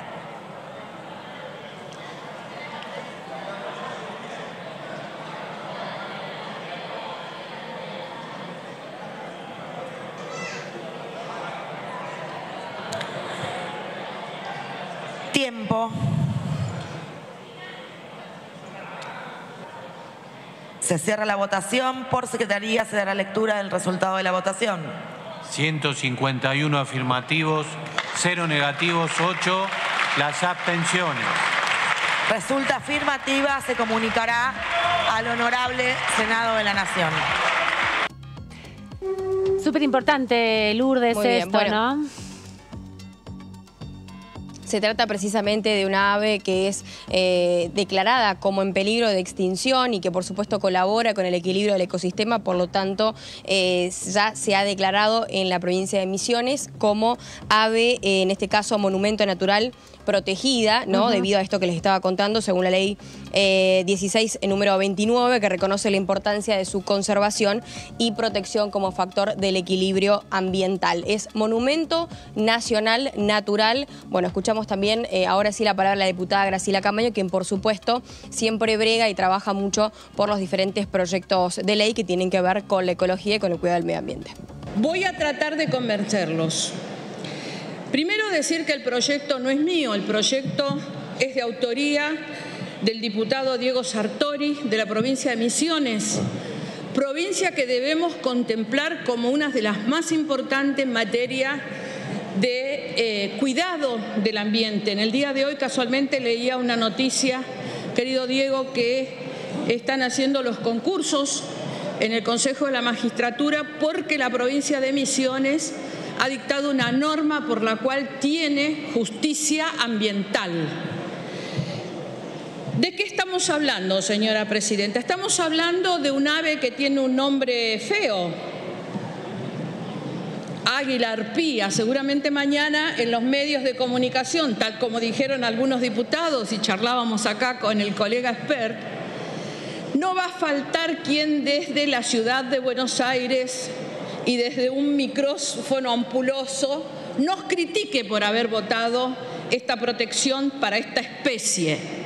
Estamos hablando de la protección de una especie.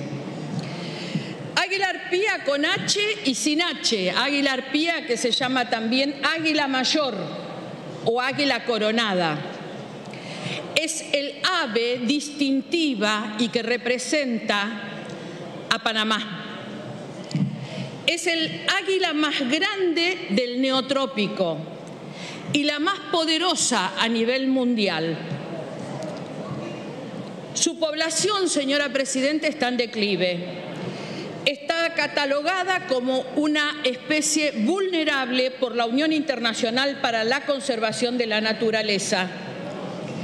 Y no solo disminuye, señora presidenta, por la confusión que hay respecto a cómo se alimenta, y entonces a la pobre águila arpía la hacen responsable de depredación ganadera, cuando ella solo se alimenta con vertebrados que habitan las 100 especies de vertebrados que habitan las zonas arbóreas.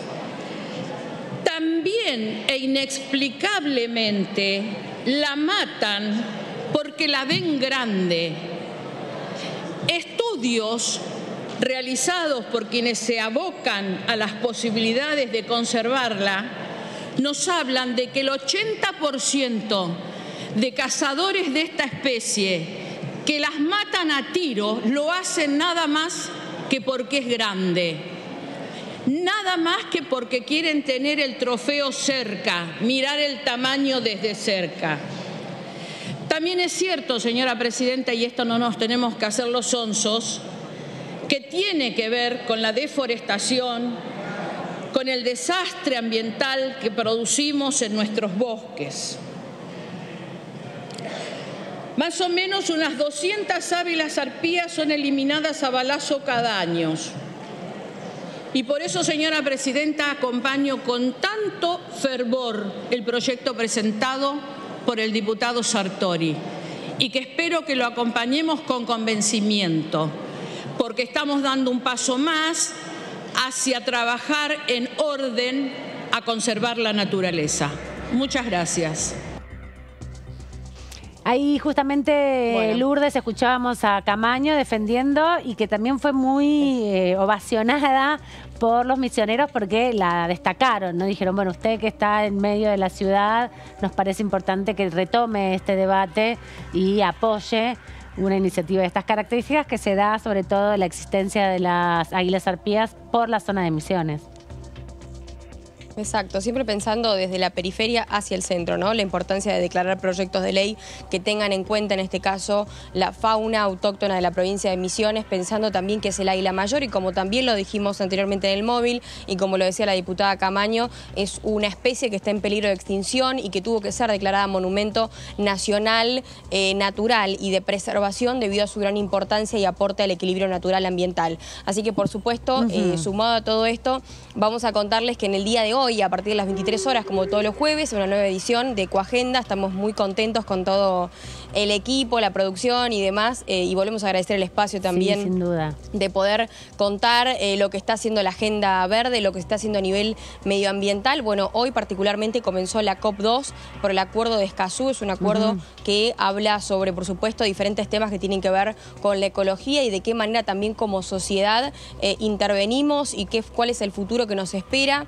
Entre otros puntos también sobre la preservación y el cuidado de la naturaleza, del medio ambiente y también pensando en el cambio climático, ¿no? De qué verdaderamente es el cambio climático y cómo perjudica la calidad de vida de nuestra. Por eso, contarles un poco, estuvo Cecilia Nicolini, quien es hoy la secretaria de Cambio Climático del Ministerio de Ambiente. Exactamente, que, bueno, obviamente es parte también de la COP2.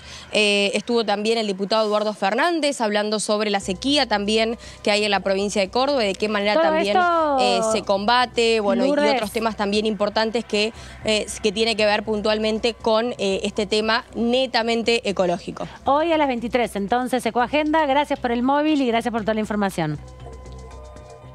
Un placer. Hasta luego. Bueno, nos vamos ya rápidamente. Gracias, Antonio. Gracias, Claudio. Los veo la semana próxima. Por supuesto Descansen. que sí. Gracias, Amanda. Hasta el miércoles. Ustedes no, quédense acá en DTV con toda la información. Chao, hasta la próxima.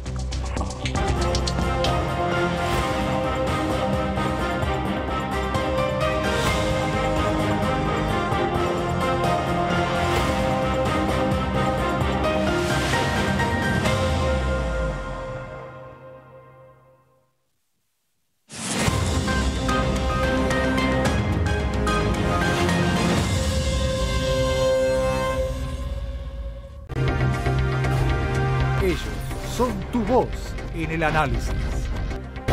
DTV, el periodismo en el Congreso.